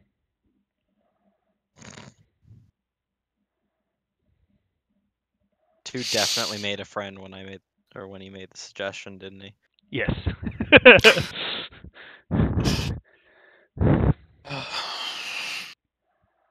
If it would make you happy.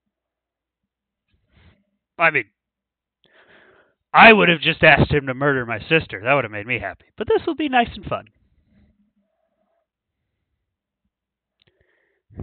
It might be interesting to play nobility for a little bit. Everyone's talking about ambitions. Is there a word to mean the opposite of ambition? To just live how you've Called always lived? apathy. No, it's not apathy. There's happy and joy in a simple life. Like, Contentment? Contentment, yeah. I don't. I think this deal is pretty in line with that. It's not an ambitious deal. No, I was Stay just here, talking we about do- goals. Everyone's talking about goals. Like, what do you want to do next? What do you want to do next? I want to go back in time. Like, I just want to get food. food sounds nice. You're right. It does. Yalthazar kind of pops back in. He's like, I'm back. Now, as I was saying before then, I will show you as a sign of good faith something that I have ascertained that you wish. And he points at Darby. Give me 3 more minutes. I'll be right back. And he poofs again. Something I wish. Oh boy. You're gonna regret this. I didn't wish for anything, though, did I?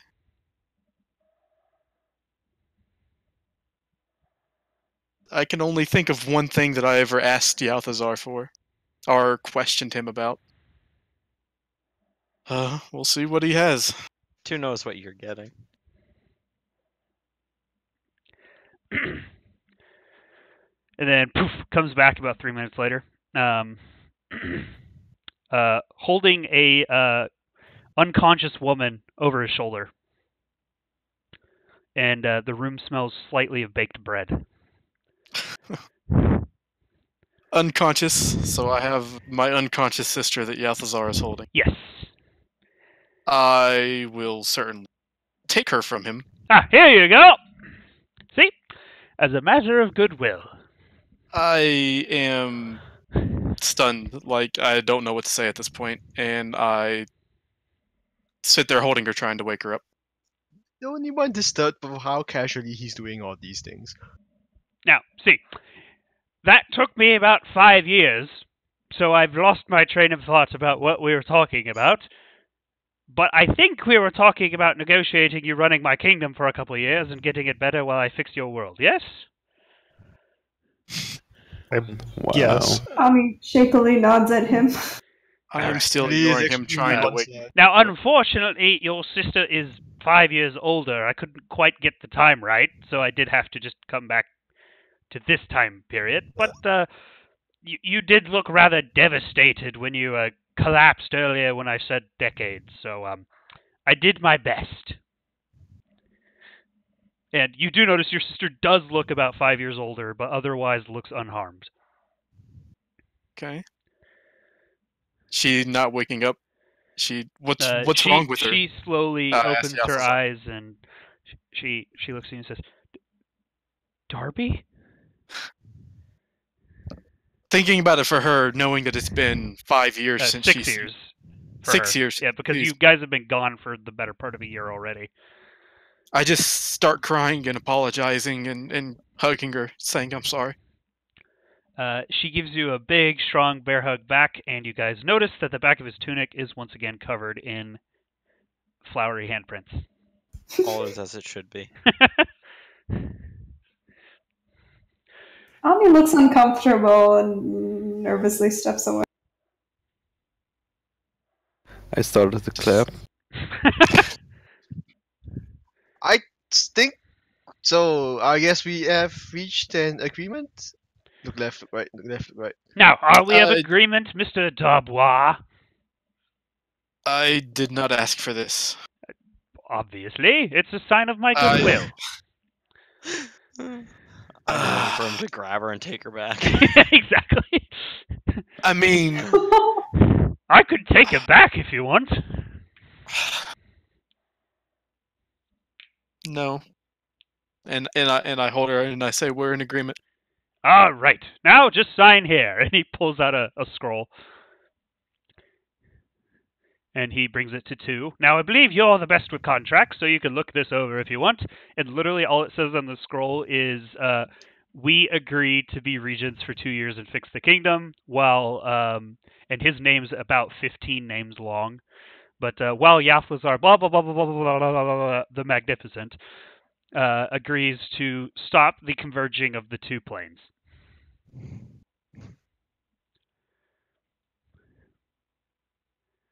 The weird has us. That's his agreement that he's offering us. Yeah. So he's going to stop the converging of the 2 planes. That's literally what he's been saying the last 30 minutes. Okay. And there is no fine print. Although it does look like it's been written in blood. Oh my. Grimly honestly thinks there are worse things that we could be doing here. How do Ami I? for once agrees wholeheartedly with Grimly. Grimly's like, oh, I know how to write now. How? What do I? How do I? He's like taking the pen and like try to sign, but the signature comes out a bit weird. No. Yeah, he gave you. You all have a pen, but he didn't give you all any ink. You guys do notice. Ami pricks her finger with the point of the pen and signs her name. Very nicely. You picked that up well. I pull out the vial of ink in my bag. No, this is a weird. We must do this properly. Slowly stop and put it back in my bag. And no fire. You see me like pulling out a tinder twig. If my kingdom burns down while you're in charge, there will be hell for you to pay. Now, if you need to burn parts of it to accomplish your goal, that's fine. But I better have a kingdom when I come back. Grimly will follow it up instead. Alright. Signing away. Goodbye, 2 years.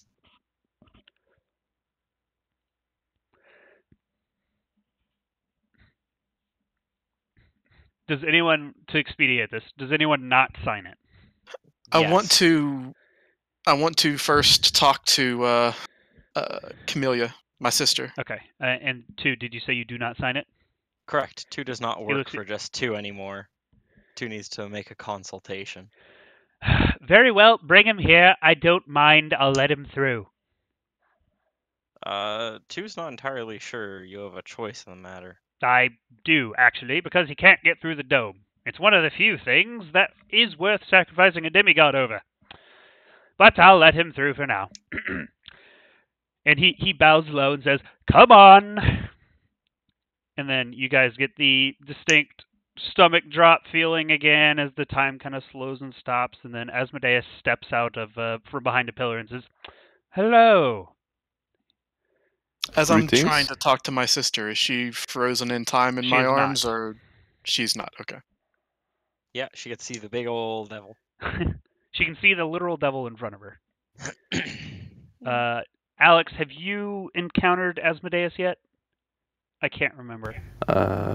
Nope. I'm not sure. Okay. Well, basically, you see a tall, red-skinned man with curled ram's horns, pointed goatee, black, basically literal devil figure, walk from behind a pillar and say, "Ah, hello there. I see you have a couple new faces with you." Now, Alex waves. he nods at you and says, "Now, I believe I was called, or at least wished here by someone." And he looks at two. 2 requires a consultation on this contract, if it is agreeable to you. Let me see. And he extends his hand. And Alex notices that his fingers are about 2 times as long as a normal person's hand would be.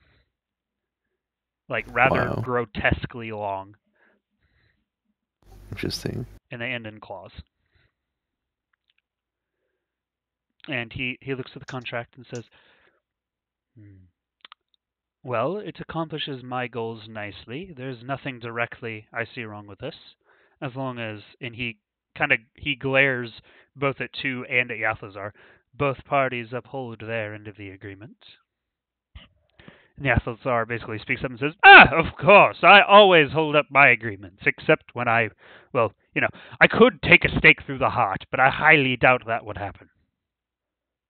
And then Asmodeus looks at the parchment and says, "Yes, this seems acceptable to me, as long as the terms of our personal agreement are not forfeited." And he looks at two.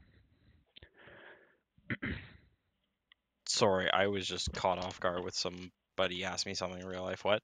Asmodeus basically said the agreement looks fine to him as long as your personal agreement with him doesn't supersede that.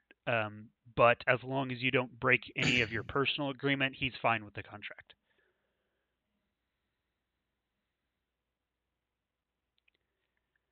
Of course not, my lord. 2's service to you comes first. Oh, it does. I mean, I have no qualms about you breaking your contract, because obviously if you did, you'd be mine forever. In fact, I want you to break my contract. But I know you're a bit more careful than that. So now, while I'm 2 must be of rather high value if you wish that. No, I want anyone who makes a contract with me to break it. It makes things rather simpler to deal with. Considering they become mine forever, I get their souls eternal damnation, blah blah blah. You know the deal. Now, while I'm here, did anyone else need anything? I see you squandered my gift. And he looks at Sarah, or at Ami, and he says, Tommy glares. "But I anticipated such happening, so I'm not upset. We had no formal agreement." We did not, she thinks to herself. However, should this one, and he looks at Yathazar, fail you, you may always ask again, and I would be happy to oblige.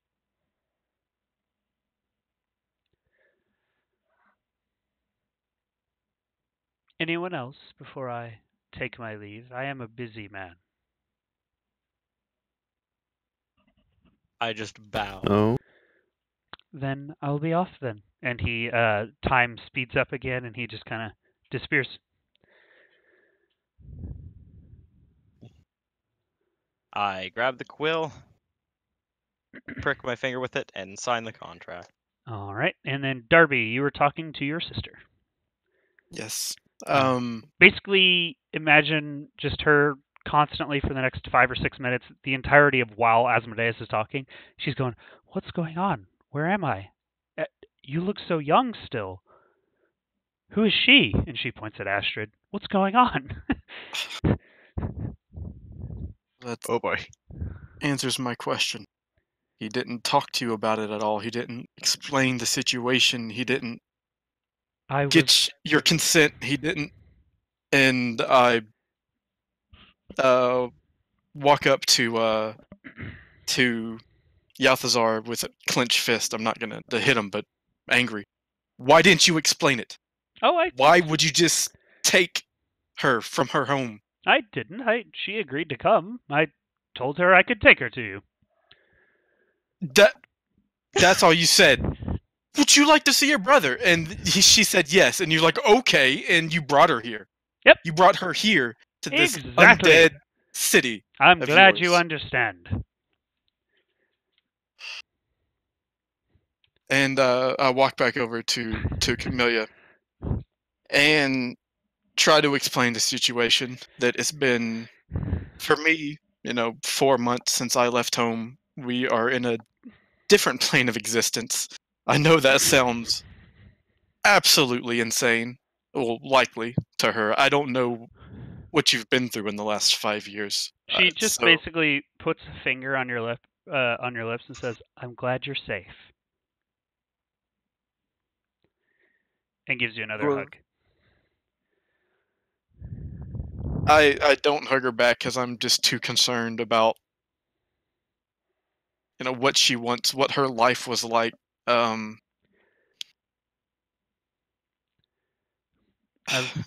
very far away from home right now. Do they grow wheat here? I could not answer that question. I don't know if anything here eats. If they do eat, I don't know if they eat anything. Yalthazar speaks up and says, "Of course we do. We have a 64% population that's still living." And she says, "I don't really understand what's going on, but as long as I have wheat, that means they need bread, which means I can open up another shop." And you're okay with that? You're okay with coming to some random city that has... Are there any zombies around us right now? I don't know if there's a couple, one scrubbing the floor. Like, with undead monsters living in this place while I don't even know what the hell we're really doing here. You're okay. What have you been doing the past 6 years? Do you not have anyone Baking at home? bread.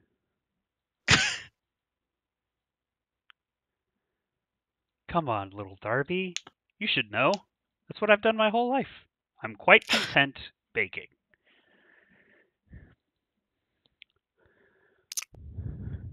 If you're okay with being here, then it's going to be another 2 years before we can do anything about going back.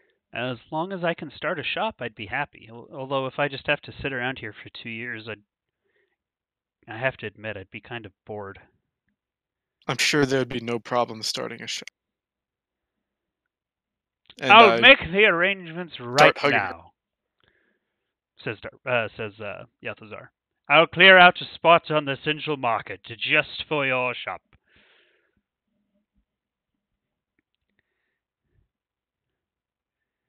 I do finally give her a hug back, and Treyrin, his sister is the One-san. She's older. Sorry. Oh, okay. She's the older sister. Not only is she older normally, yeah, she's also she is normally, older. I believe, 6 years older. So now she's 11 years older than Darby. Okay. It's an entirely different genre, but all right. What?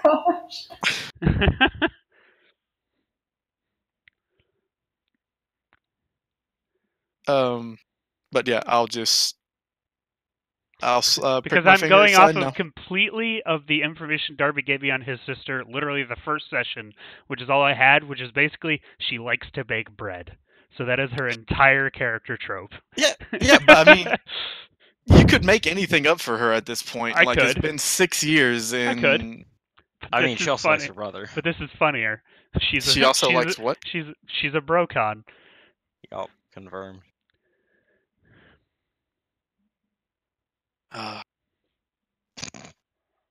Well, I sign. All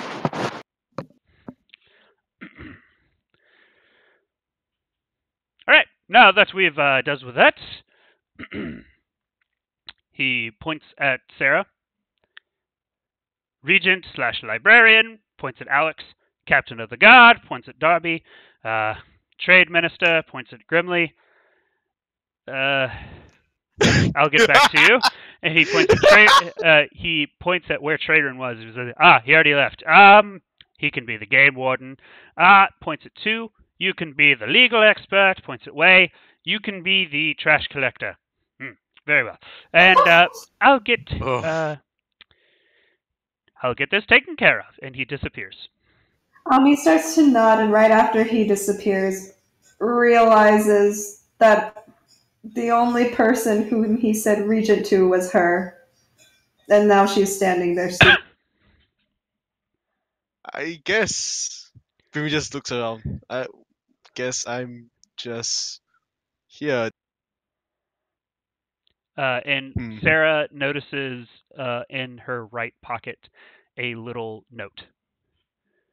She takes it out and unfolds it and reads it. It says, it's signed in blood. I trust you. You know what to do. Appoint any advisors you need.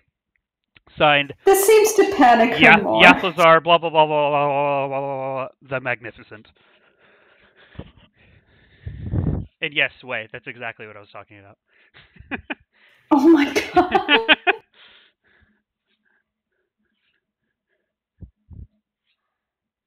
Well, Ami's sort of shocked, so she just sort of looks panikedly at everyone. Do we have to call you Your Grace now? She shakes her head immediately. Are you sure? She gives you a withering look. Okay, Your Grace. So you see Way over here, and he is like beaming at being the trash collector. I mean, like taking this out of character, a trash collector's job in the medieval era was to gather everyone's crap and burn it. Like exactly. That's what a trash collector did. Grimmy's like, This is like the best day ever. I could do. Ami suddenly realizes that part of her job probably involves trying to keep Grimly out of trouble. Ami suddenly realizes that her job is keeping the entire kingdom out of trouble. Yeah. Help in the kitchen? But Grimly is Grimmy's just like ticking off things that have not been named, and it's like kitchen. Now is a good time to take a 5-minute break if anyone needs to go to the restroom or anything like that. But I gotta out run of after character, this. what has happened is you guys now have a base of operations, and the next session and a half or so will basically be setting that up for the Yay, kingdom building. Anyone else want to play Universal not EU4? Quite kingdom building. I mean, we can do kingdom building if you'll want. I just meant like logistically figuring out what the party wants to do and how they want to handle their duties. Although if Two runs the courts. If we want to run it like a kingdom building session, we can, but that is not necessarily what I had in mind. I just meant inter-party dialogue, figuring out what's happening, and then enacting upon that plan. Two runs the courts. You intentionally didn't give Grimly a specific appointment, I assume. Yes. I also specifically gave Ami that piece of paper so that she could appoint the rest of the party members to positions and still have Yathazar go do his thing. Right. Ami's thinking, well, okay, out of character, since, I think you said you have to go soonish. Ami's going to temporarily assign you to a very harmless, mundane task which you will be doing for the entire time. She's not giving you the maid job. No, that's far too dangerous. The court mage. You can be. I have think court of something in the maid. next 5 minutes. The court maid. You can just message it to me later. Okay. Yeah, go ahead and take the 5 minute break. You can just message to me, but you can just put it in the OOC chat. I'll like read it later. Well, I mean, I'm sure I would like to think of something more interesting than, box stacker for Grimly eventually. But for the next 5 minutes, I'm just going to say to keep him out of trouble for a little bit, she gives him a, mundane task that she makes seem very Just important. Him your personal assistant? And No. that will She end doesn't want wonderfully. that. She Two also- runs the courts. Yes, 2 runs the court. Although he does have a binding, a actual like magically binding agreement to assist the kingdom, so he can't just like usurp it and make it his own. But as long as he's Obviously. assisting the like doing it for the better of the kingdom, yeah, 2 can do whatever the hell he wants. Pretty much all of you can do whatever the hell you want. Gonna take out the trash. Both figuratively and literally. Like I'm thinking maybe Wei thinks differently, but I'm thinking it's like Wei just walks up to a group of bandits. I declare y'all waste, and then just lights them on fire. I was actually literally about to say, criminals are I'm- trash, right? Yes, that is how Wei is interpreting it. Yeah, exactly. It's like I need to clean up this place. Oh, there's bandits in the woods. Burn. Burn the woods. Exactly. It's like the quickest solution. Oh my god, you should have seen a solution I had in Hackmaster. We had to find proof that someone had been captured, right? And we get to this wooden fort, and I just say to my companions, why don't we just burn it down? And they give me a look of horror, like, you know the person's in there, right? I'm like, the merchant only asked for proof. Oh.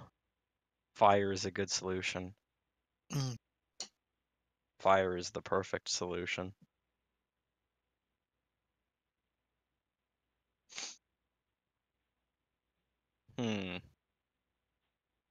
Oh, god damn it. What? Mirror polisher. Isn't this a vampire castle?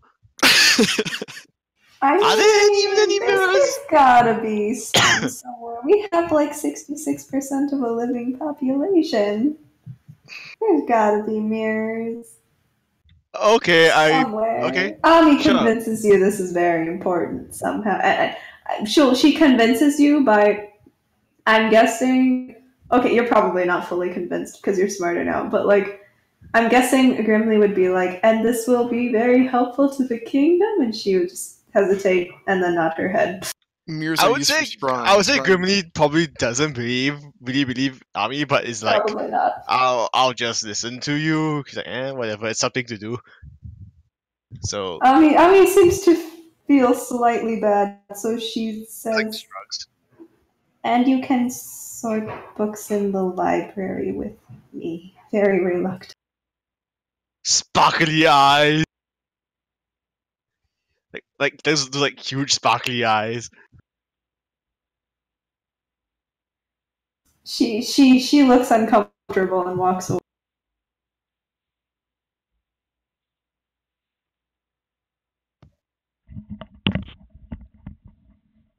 I don't want to have to worry about Astrid murdering my sister now. And back. Why would Astrid murder your sister? I don't. Although you I still don't- haven't introduced him. To keep him all to herself, obviously. Oh no, you're gonna have a. It's gonna be one of those storylines. I said it right? earlier. Yandere vs. Brokon. Come on. Or we can go the unexpected route, and you wake up and you just find Astrid's feel being like- beaten to death by a rolling pin. I feel like they might actually get along. I feel like at first Astrid might go for the intimidation route, and she's like, "Listen, you might be family, but he chose me," or whatever shit she says. But and I feel like your sister is just gonna kill her with kindness. Just be like, "Do you want some bread? I just baked it this morning." And Astrid's gonna just like reluctantly take the bread and eat it and be like, "This is really good." And finds out it's poisoned. God damn it! I wish I didn't have to go early. Oh my god, I gotta go. Thanks, guys. Bye. Later. Later, man. Take care. Bye. I'm just picturing his sister as like someone deeply sinister. She's so Nobody she, knows. Like she smiles and then like, but everyone's just like terrified. No. Like someone beams the detect alignment and it comes up chaotic evil. Oh yeah. They just turn the other cheek. Like, I probably shouldn't have known that, and look the other way. Well, I don't think anyone has detect alignment on her, so you'll never know until you do. I mean, it's been 6 years. I feel like Karina could hide anything he wants and make anything up for her. So Exactly. have fun. Haha. Like, what did she do to try to find me? Like, as far as we know, she's a higher level than we are. Oh God. She's a level 14 commoner. With Oh, all I her was- I all her thought skill you were- points in Baker. Which a level 4 I thought you were gonna go something more like level 4 blackguard, level 10 assassin. She's actually a level 23 archmage.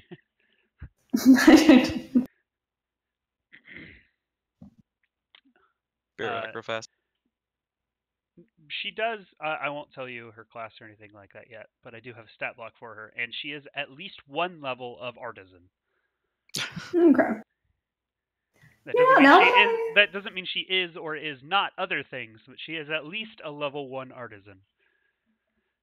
We're gonna see her just drive a rolling pin into some bandit's skull. She actually has the feats. The feats throw anything, and Of course she does. and no, I'm not actually saying this. Could be true. But I forgot what the feat name is, but the one that makes you can use improvised weapons in melee as if you were trained with them as well. Like Tavern. No, that's the 5e one. Yeah, Tavern Brawler's the 5e one. Or the 5e one is called Tavern Brawler. There is Improvised also, weapon mastery. Yeah, that's it. Improvised weapon mastery. She just has And throw he anything and needs- improvised weapon mastery, and she just uses rolling pins. Like walks up to you. Bah! Ara. Yeah. I'm back. Welcome back. All right. Everyone here then? Besides Grimly, obviously. Yes. Present. All right. So a little TLDR before we get back into character. Alex basically inherited the military. Sarah inherited the regency. Darby inherited, I believe I made trade, right? Yeah. Yeah. Trade and internal affairs. Treyrin basically is the game warden, the nature warden. Because whether or not Treyrin himself worships nature deities doesn't really matter to Yalthazar, because he just heard druid and was being stereotypical. Racist against druids. Exactly. Yeah, I was going to mention that. Yep. I was trying to make that obvious. Don't mention what 2 is. Let it be a surprise. Well, everyone knows that because I said it out loud already. 2's in charge of the legal stuff, and then Wei is in charge of collecting trash. And now we are all back in character, and Yalthazar literally just left, and I need everyone except Ami to make a perception check. Side note before we really start, did Treyrin ever sign the weird? Or Treyrin did not. Ooh, I'm gonna abuse this. I assume Yalthazar just forgot or something? That's Probably. typically uncharacteristic. Either that or he chose to ignore you. Why would he want a murderer on his court? I'm sorry, I didn't hear that. What? I was joking around. Why would he want a murderer on his court? Let's see. You beat me by 2. Got him. You guys are all rolling relatively high, although you guys do have pretty high perceptions. Don't worry, I get a second go at it. And then Alex, don't forget to roll a perception as well. Right. 1 sec. My cohort is very confused, but he gets to roll perception too. Yeah, I beat him. I wasn't expecting.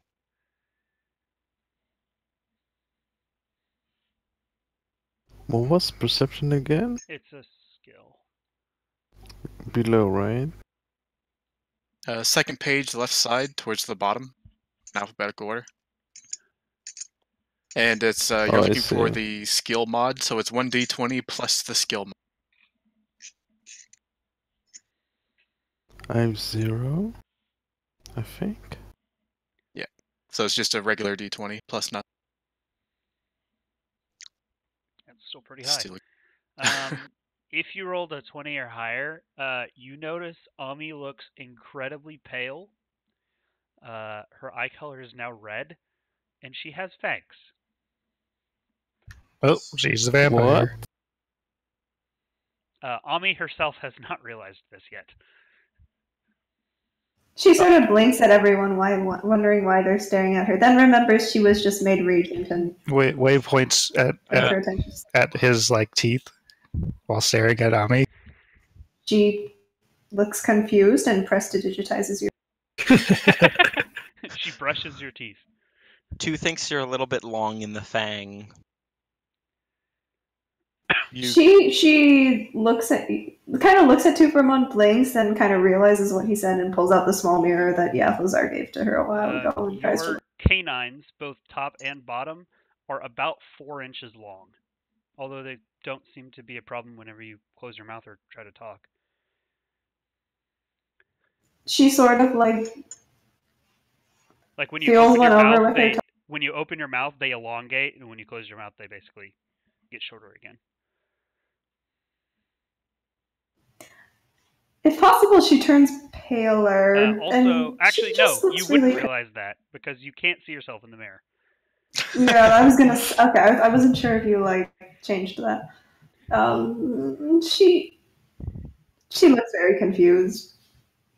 If possible, she gets paler. She was already really pale to start with, so probably not possible. But yeah, the parchment white just... turns into printer paper white. Yeah, and then she just kind of you can almost kind of see her thought process in her head. She's just like, wait, like she hovers off the ground for a few inches above the ground and then stands back down, and then she looks at one of you, random person. She looks at Trayrin for a hot second before being like, no. There. We're getting to Trayrin in a minute. Frick, who the heck is here? Everyone but Trayrin. She looks at Alex for a second, like she's thinking about something, and then turns her attention to something else, and she's just, and then she realizes, and she's like, she looks back at the coffin that Yathazar was sitting on, and seems to be thinking intensely. I thought you were going to say Darby's sister there for a second. That would have been funnier. No. Just glance over at Darby's sister. No. Her name's Camellia. No, can't be bothered to remember that. Ami seems confused. She sort of pokes the coffin, like, is it mine now? Like, what? She's very... You get bit by a vampire. I considered intervening, but you seem to be okay with it, so... She seems unsure of how she feels, but for the moment she feels okay. She's uncertain of how she feels. She feels hungry. Not yet. Not yet. She immediately thinks she needs to go to the library and find a book on vampires. And she doesn't know what the library is. Yeah, she goes to... Welcome to your new kingdom. You know where nothing is. Yeah, pretty much. She sort of looks around at all of you, realizes none of you are going to know where it is either, and she runs out the door to try and find someone. I mean, 16 religion check. You could have asked. All right, there goes the regent. Now, what does 2 know about vampires? Yes. Wow, that's a shit roll. Trayrin is walking down the hallway, pretty much has no idea what just happened. And he runs into, let's call it, a purple-robed man with a hood over his head, basically kind of meditating in the corner, and he looks up and says, "Oh, hello. Can I help you? Are you looking for something?" Yeah, I was directed towards the shrine of Aristil, but Ah, I want the to ask nature who you deity. are first. I am random name generator is failing me. There we go. I am Silithray. Silithray, okay. Yep, the man is he's adorned in kind of expensive purple robes, like I said. He's got kind of golden flowing hair tied up in a little man bun, kind of that you can see. That's kind of poking up the top of the hood a little bit, and he's just kind of meditating in the corner. Real fast. And he says, although I sense that you're not looking for a nature deity. No, I'm, it appears that I'm the custodian of this temple. I'm sorry, I failed to introduce myself. that's all right. I'm kind of surprised that Yathazar lets so many religious organizations stay within his castles. Yathazar is rather tolerant of any deity that does not directly oppose the undead. And who do you worship? I he smiles and says, "I'm sorry, we just met. I'd rather not disclose that. It's all right then. But I can point you to the right direction of a deity you might actually be interested in. What is it that you find important in a deity?" The power to create worlds. I pull out the Bible on Apsu and I flip open the pages to his name.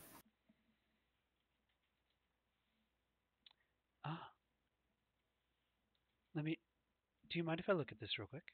Of course, I hand it to him.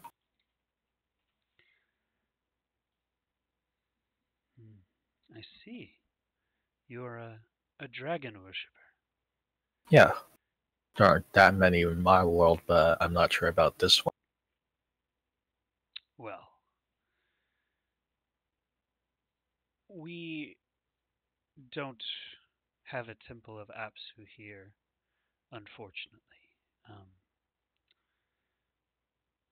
I could direct you towards the mother of pits. Pits? Mother of monsters, pits. She created. Apsu created everything in the sky. Lamashtu is the mother of everything in the dirt. I remembered that as well, and I pull out the other Bible on Lamashtu. Ah, yes. She's also known as the mother of beasts. We have a shrine to her here. If you would like me to point you to the right direction. Of course. If you take this corridor here and then go down 2 flights of stairs, it will be the first entryway on your right. Jeez, this place is big. All right. It's about an 8-story chapel. Like, it's huge. Wow. It's just you guys didn't notice because it only raises 1 level above the entry level above ground. But what you guys didn't realize is it's dug in the ground very deep. If it was hostile, like if the people in it were hostile, it would basically be a dungeon.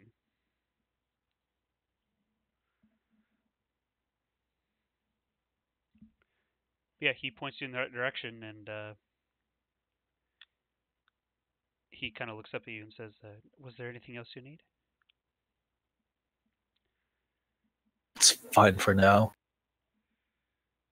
And I'll head in that direction. Okay.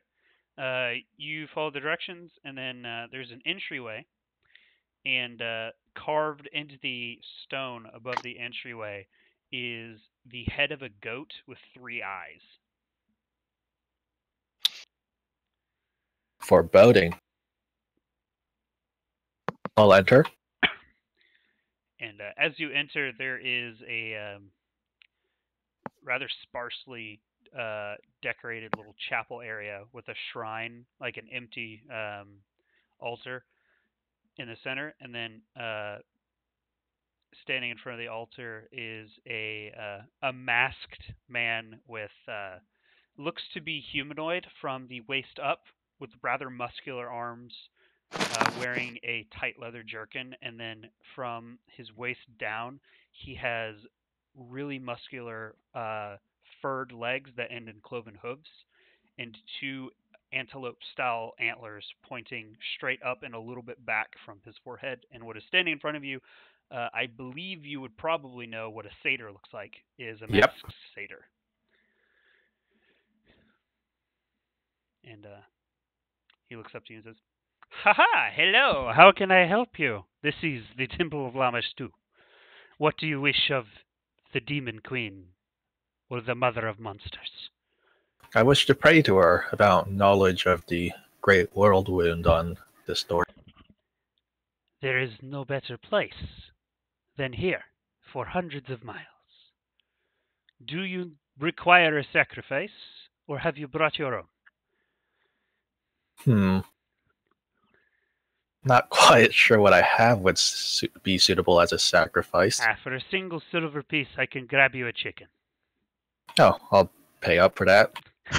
He turns the corner, you hear, and then he is holding a chicken by the neck, looks freshly killed, and hands it to you and says, "I will be in the back if you need anything. My name is Chuck." Not Chuck, Okay. Chalk. I'll write it out. Nope, definitely Chuck. Chuck the Satyr.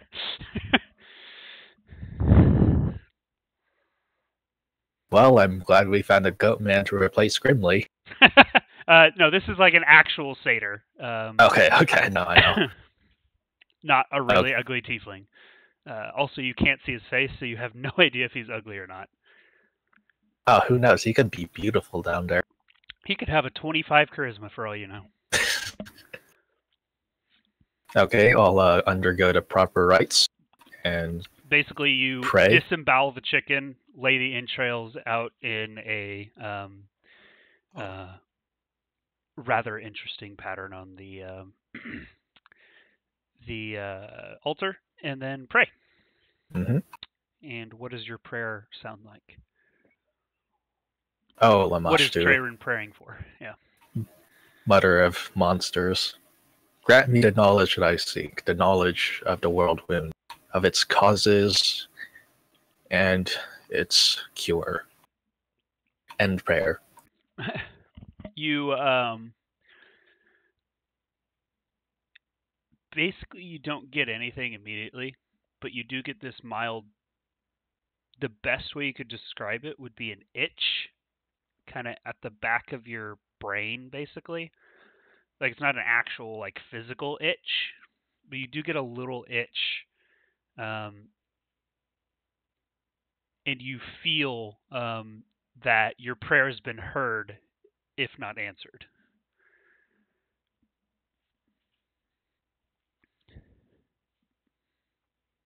I am divinely disappointed. Except the itch doesn't go away, so... Oh dear. I've got a rash too. You could make a religion check, and I might be able to tell you more. You got the clap. Oh, it's at the back of the brain, okay? At the right place. You have brain chlamydia. Roll a d20. No, I'm kidding. But you could make a religion check if you so wish, and I might... Also, pregnancy roll one. Right. It's still the same day. Roll a d10. Nope, roll a d10. It's session, not day. It's session. Betrayer, give me a religion He's check. so desperate to not have it go through. Ah, darn. One of these days. We'll have a little Darby running around. It's the same day. You got 2 years under the dumb, too. Trayred. Yes. Religion roll. I did. I got a 14. Oh, okay. I didn't see that. Oh yeah, I have. Do I have Filth Fever. Yes, actually, and we'll get to that in just a second. I forgot about that. Darby, or not Darby, Trayrin, you realize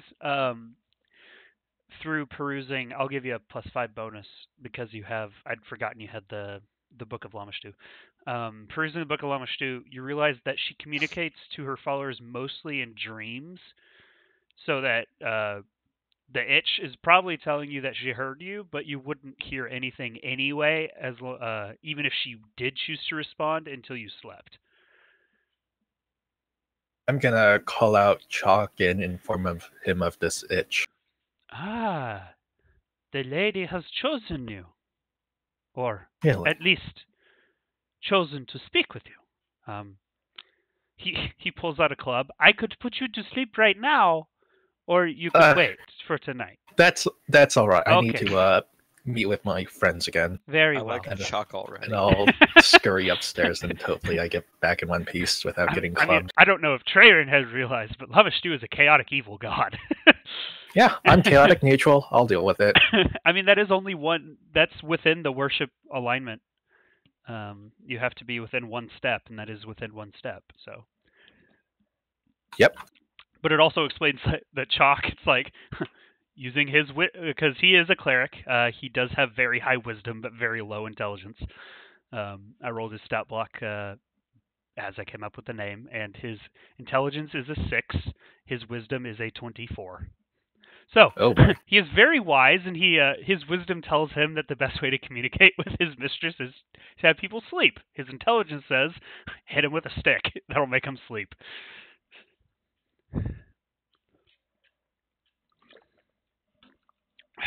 But yeah. And then basically, Trayrin's going to walk in as Yathlazar disappears. Whoa. Don't tell me you time stopped us by calling on Asmodeus too, did you guys?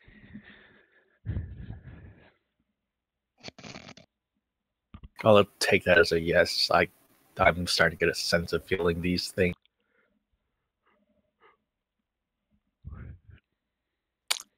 I am very distracted and not paying any attention to anybody. But oh yeah, Trayrin notices a new woman is hugging Darby. God damn it, Darby! Is one not enough for you? again, pretending he's not there. Trayrin, 2 runs the courts. Hold on. What happened when I was gone? Don't tell me Grimly's the king now. That would ruin my day. 2 believes Grimly can't Grimly's be a king. the designated window or Okay, mirror so polisher.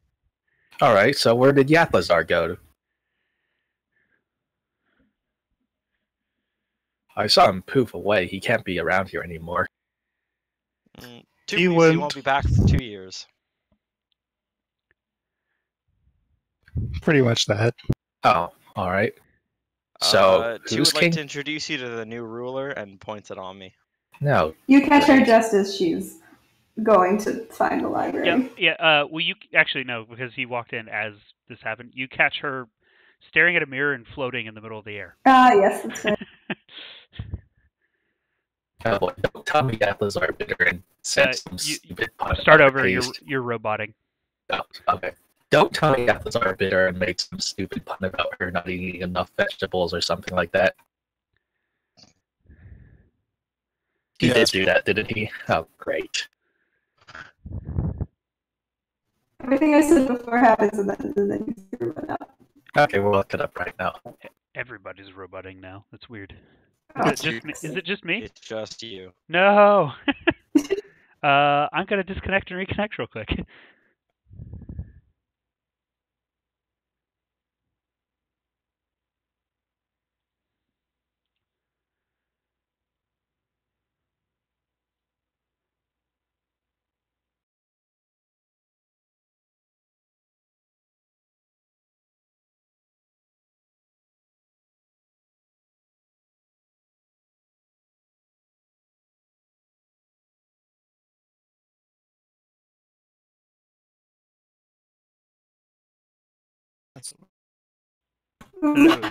Darby's not in charge of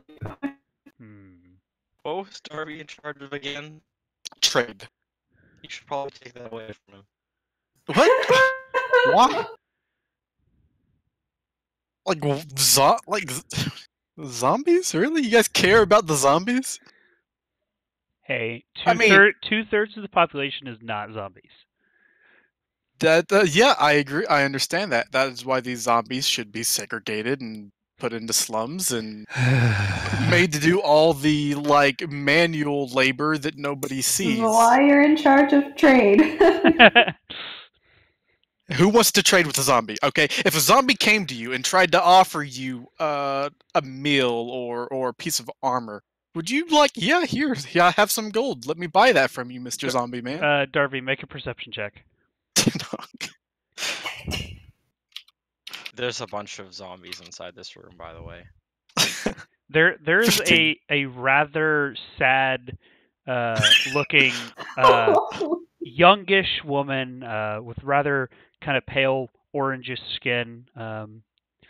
For a zombie, looks actually rather attractive, probably a charisma of a 16 or so, holding a plate of grapes and cheese, standing next to you, looking really, really sad. Is she falling apart? No. I will ask her. How long have you been a zombie? 26 years. Do you guys have an expiration date? We generally, I mean, we can replace body parts, so 600 Is or that just not 700 done? years. Is that just not done? Because I've seen people with jaws falling off, and Oh, that's a fashion statement. You're talking about Jordy at the gate, aren't you? He does that to scare people away that wouldn't like the population. see, maybe I'm just a little ignorant right now. Give me a little bit of time to learn. Would you like any grapes? No, thank you. I will decline the offer of the zombies' grapes. Okay. She picks one up and pops it in her mouth and chews and kind of hums to herself and walks away. And the grape kind of rolls out of the side of her neck. Yeah, pretty much. Her exposed rib cage, a little mushy grape kind of pops out after a couple seconds. Zombies can still taste. They just don't exactly have stomachs all the time.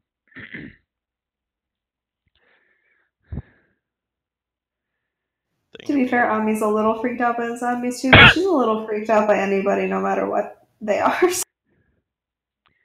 And now she gets to run a kingdom. Yeah. It either requires the zombies to If have she stomach. finds someone who knows where the library is.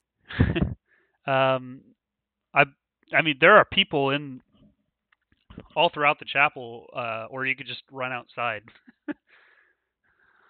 Yeah, she stops the nearest person, actually willingly initiates conversation with another person and asks for directions to the library. All right, this one is. You see a rather bruised elf. Like the side of her face is kind of bruised a little bit, and she's dressed very fancily, though. A very nice silver-trimmed cloak with a quiver of arrows on her back and a long bow, unstrung but in the quiver as well. She has a thin but long auburn hair and brown eyes, and she looks up at you and says, "Yes, how can I help you, my lady?"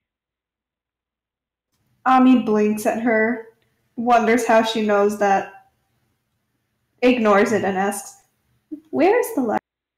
Oh, I can take you there right now, if you would like. And she thinks for a moment, then nods. She leads you. If you look on the map, you guys are here, obviously. She leads you down to here. Nope. Where is it? There we go. Here, down to the bottom left. Okay. If anyone sees that, I'm going to keep pinging it a couple times until anyone... Do you see where I'm pinging on me? Yep. Okay, yep. She leads you there, and you guys come to realize, I'll tell you, you guys come to realize this over the next couple days, but I'm going to go ahead, just for brevity's sake, and explain it now. You guys come to realize that most of these buildings are basically just 1 or 2 stories tall, and most of the actual city is built underground. But she leads you to this single-story, roundish building with a stone door, and says, she bows and says, "My lady, the library."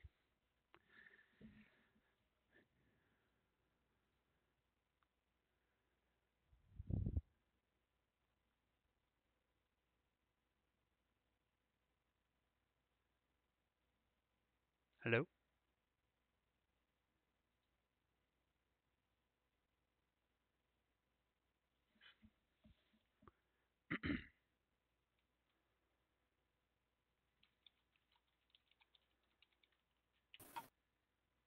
Hello? Hello. Okay, there we go.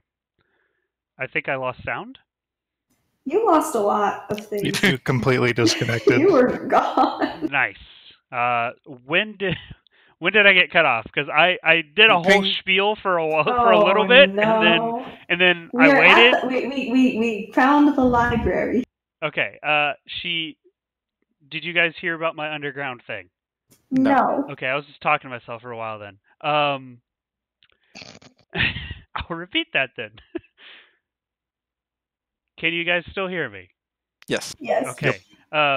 Basically, she led you to the front of the library, bows, and then y'all understand. I'm going to explain this now for brevity's sake, but over the next couple days, your characters will understand this. You realize that most of the city is actually underground, and all these roofed buildings are pretty much just like the tops. Interesting. But she bows and says, "My lady, the library." She remembers. She normally wouldn't think of this, but she remembers her new position and mutters out a thank you. Was there anything else you need, or should I continue with my duties? Ami shakes her head no. And she walks off, and as she walks away, you realize she's missing most of the back of her skull. So it was actually a zombie. She manages to stifle an eek, and then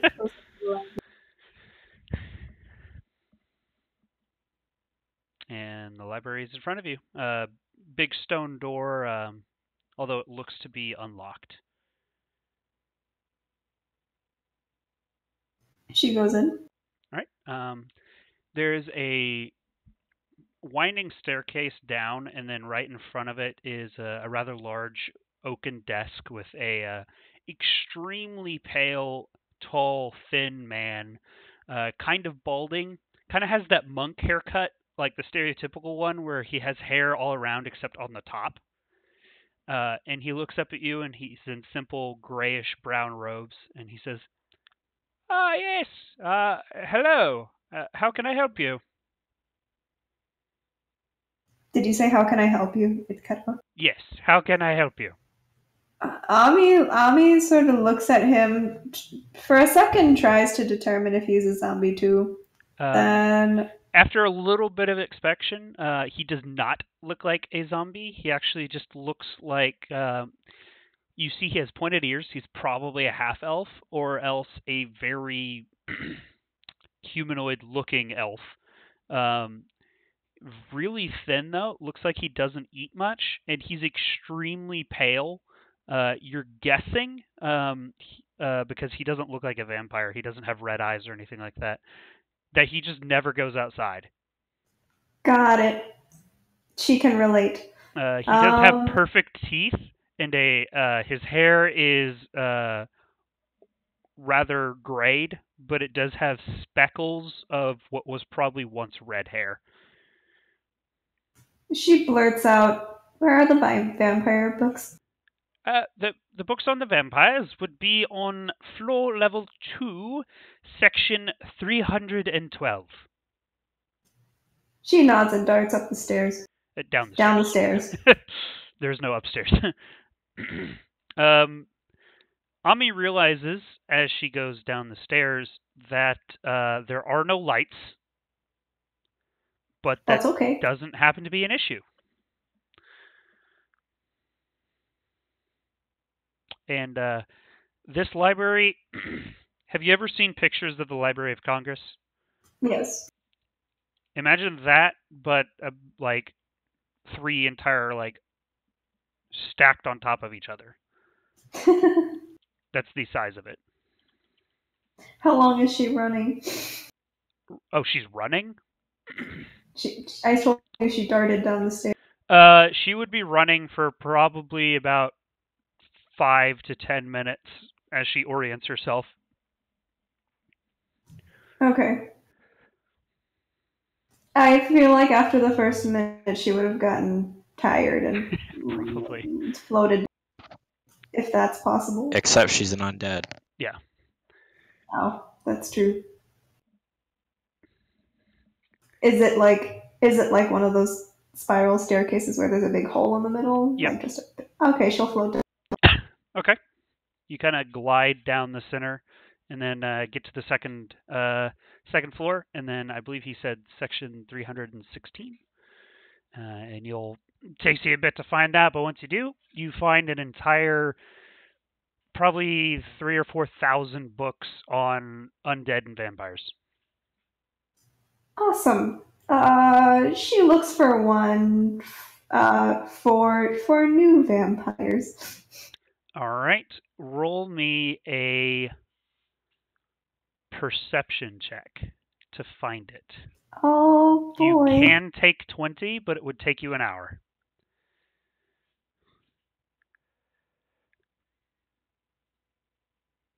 Or we're just going to look now.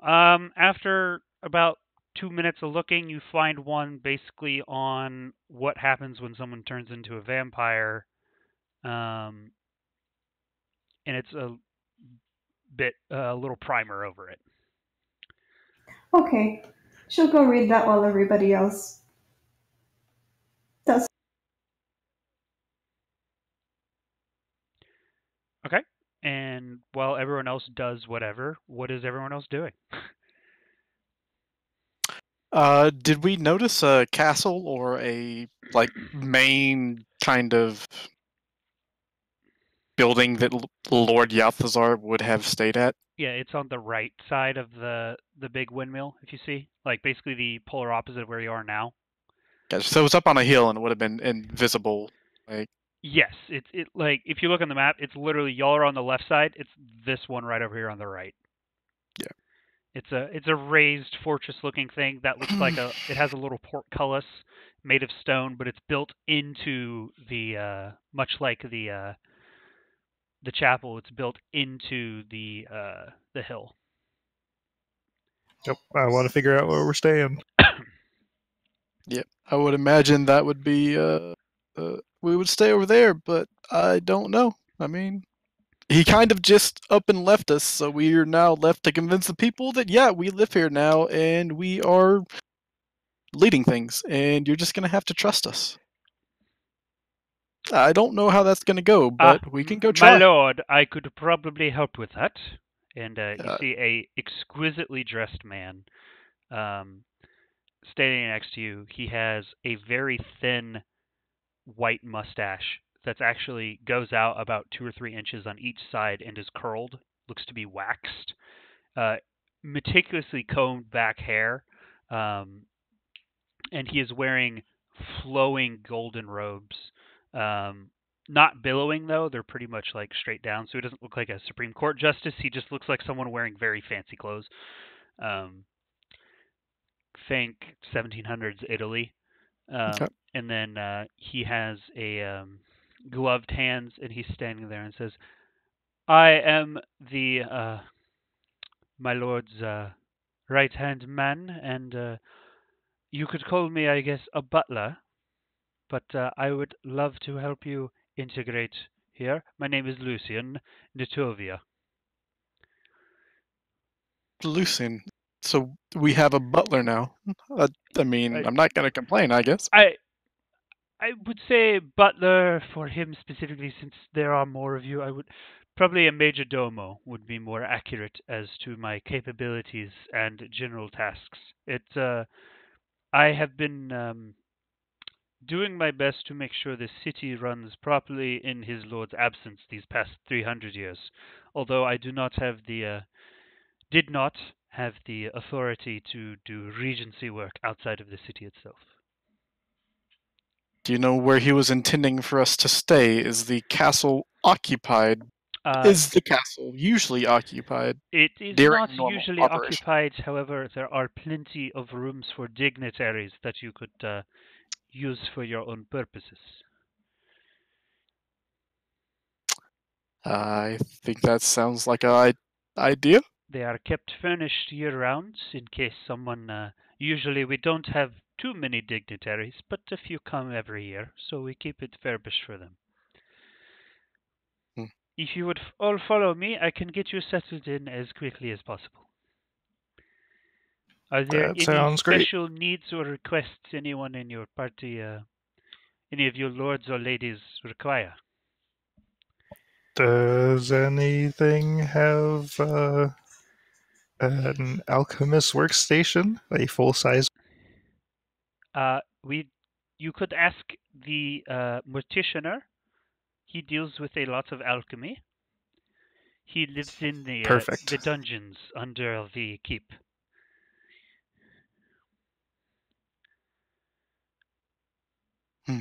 And for you, my lady, and he bows at Grimly. Oh, Grimly's not here. Fuck. Retcon that. Womp womp womp. And for you, monsieur, he bows at 2. Is there anything you might require immediately? 2 would like to be shown to the courts. Of course. The throne room is the center of the keep itself, so you would pass through there before getting to your chambers in the first place. If everyone could follow me. I see the regent herself is not here. I will send the runner. And then, Ami, about 30 minutes into your reading, you basically get so far have gotten the gist of you're going to be a bit sensitive to sunlight.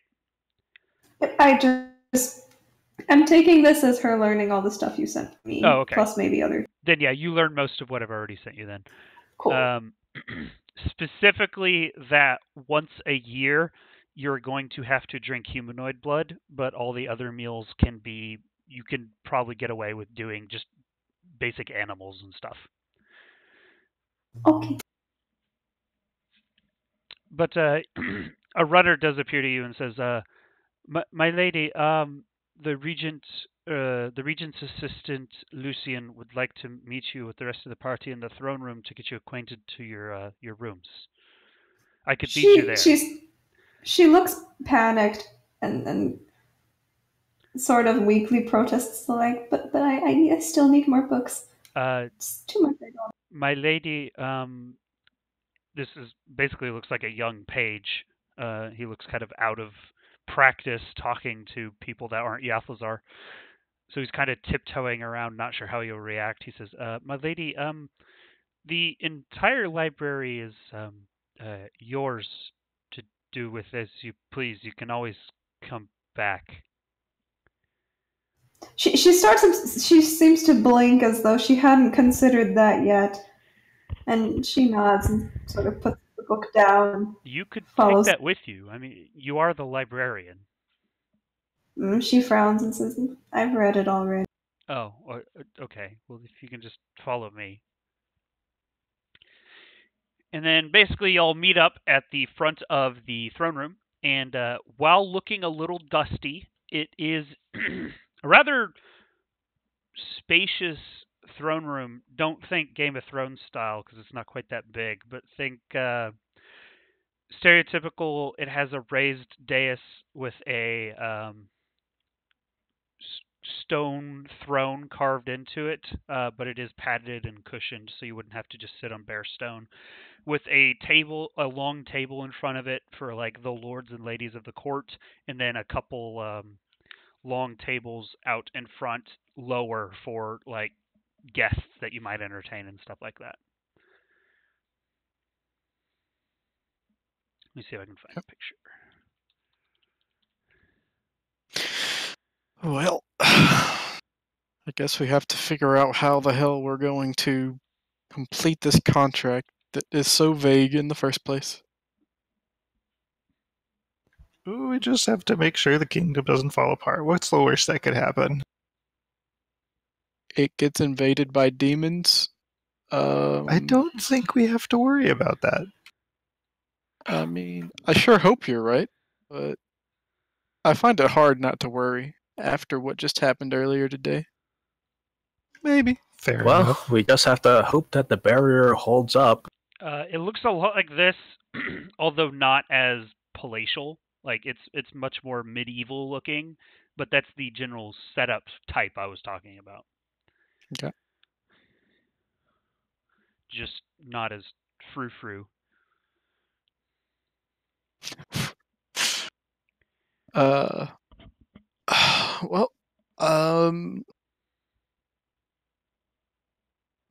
And Lucian's going to speak up and say, the lady herself is here. My lady, I'm Lucian, your majordomo, and I am here to welcome you all to the courts. She mutters out a slightly robotic, "Thank you." You're welcome. Now, I have set up your rooms. If you would follow me, and he leads you each to a room, set up rather nicely to your needs. Basically, if y'all want a specific type of room or style, you guys can write that out and have me, and I'll probably approve it.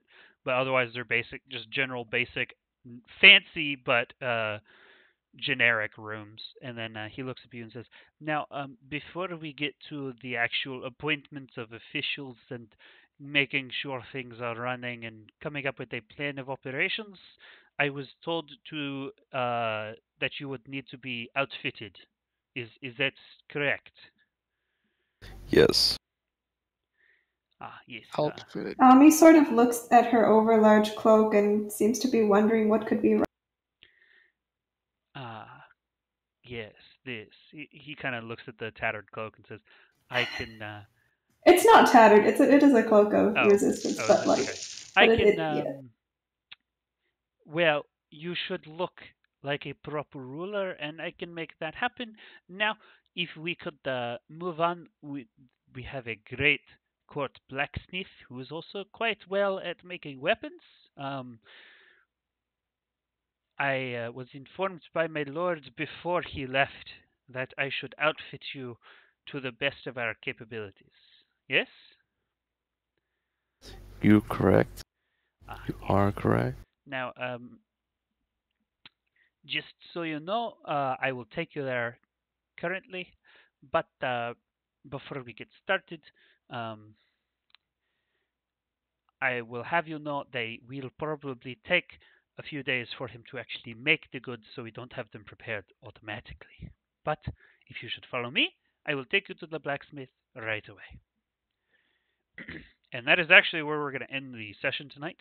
So what I need from all of you is a list of 2 items not to exceed total gold amount of 10,000 before next session that you would like to have, and I will probably approve them, but I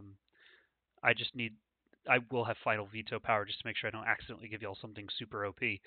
But until then, effectively consider yourself to have 10,000 gold, just that you have to spend it on items before next session.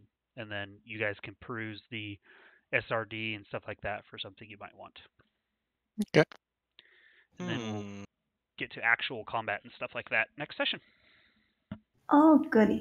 Policing a kingdom. That's where we are. Pretty much. Next session is going to basically be figuring out what's wrong with the kingdom, coming up with a plan on how to fix it, and interviewing for positions that y'all can't fill for yourself. As in interviewing NPCs. Yay, kingdom building. Yep. Probably at least one session of kingdom building, so if you aren't super into that, you're going to have to deal with it for at least one session.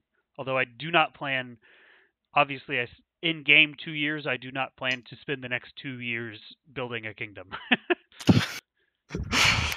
Unless that's what literally everyone in the party wants, which I don't think is what everyone wants. Although I did figure it was time to give y'all a base of operations, and this was the most effective way to do that. It's nice. I just wish That it makes wasn't sense. full of zombies.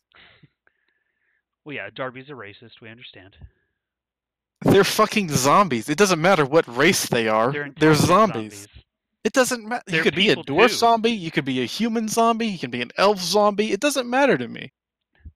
They're people too, Darby. Just because they don't have skin doesn't mean they're not people. You can't judge someone by the color of their non-existent skin. But I can. And Darby will. But no, I just I enjoy toying with the party in different ways. And Darby's so far has always been giving him exactly what he wants in the worst way possible. I mean, like, just, I mean, you were straight up asking for that one, though. I mean, it makes it easier in the fact that you haven't said anything like that. No, she's not okay with it, because it's like I can survive 2 years. Like, take her back home so she's not missing out on her life, and I'll catch up. I'll get there. I'll make it. But I mean, if she's comfortable being here, then it'll certainly make me happier. By the way, your sister, out of character, is level 10. What the fuck? What? How good is she at baking bread? OP, please nerf. What'd you say, Ami? I didn't know you can gain I said combat OP, levels out of please baking. nerf. Who said combat? There are, You can level up without ever touching a weapon, quite easily. yeah. Have you seen the Adept, which is a NPC class? Which, by the way, is what GMs are I generally know. supposed to use for NPC clerics. Mm-hmm. Clerics are a special breed. Most are just adepts. Do the undead have feelings? By feelings, do you mean emotional feelings, or do you mean like physical feelings? Because emotional feelings, I can say yes, they do. I bet you they Physical feel hunger. feelings? They do. I mean, you at least know that at least one of the zombies you have met has a sense of taste. Do I? No. You They not? ate. I don't know they tasted it. Cookie. Fair.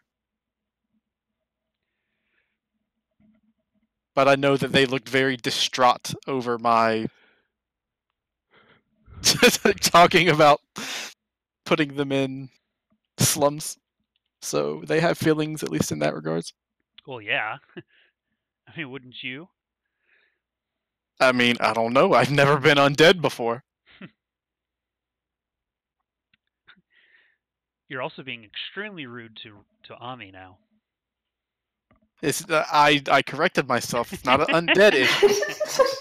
It's not an undead issue. It's a zombie issue. It's a and it's not even a zombie issue, to be honest. It's an appearance issue. It's your skin falling off. It is your hair falling out. It is it's all that. Like, come on.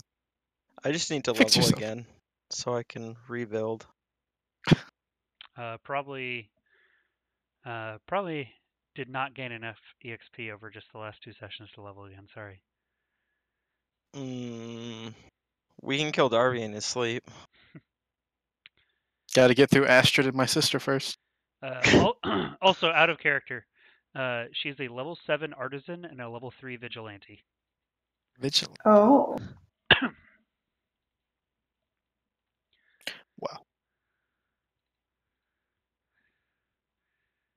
which means Which she- doesn't Go ahead. doesn't mean she's like a vigilante. I mean, she has a double life. Well, I'm more of just, I'm constantly worried, and I'm gonna have to talk to her a lot about what happened for her over the past 6 years. I wonder if she'll believe all my stupid stories. Like I remember the last time I went home and told her, what happened. It was some what was it that we were on the boat? We lost our memories. We had been kidnapped, and now we're forced into some magical contract to do. She was like, "Oh, that's cute. Oh, that's." She thought I was making shit up. I wonder if she believes me. Nah, she just wants to bake bread. Hmm. I'm gonna need her to be a little bit more honest. Are you suggesting she's been lying to you? No, What? I'm just suggesting she hasn't been telling me the whole truth. Well, no, like not now. In the past, I wouldn't Hey, have thought about that. One of her identities is totally, completely truthful. See? It's fine, just one. Wait, are you saying she has multiple personality disorder now? The vigilante class literally has two personalities. It's their class feature, is a dual It identity. is Batman the class. Yes. Or Okay, but Superman the class. Or I mean, that's- Spider-Man. Yeah, but these people don't have multiple. I mean, they're the same person with just two. Their identities can be completely different personalities and alignments by up to 2 stages.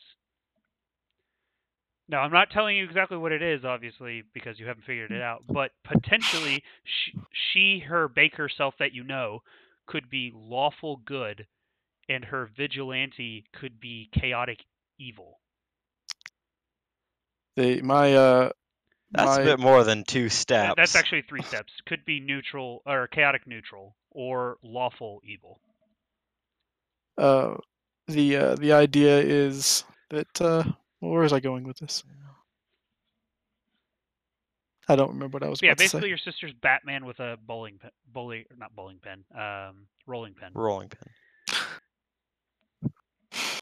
Bowling. Would have been funny. Yeah, that would be interesting. It's like, what?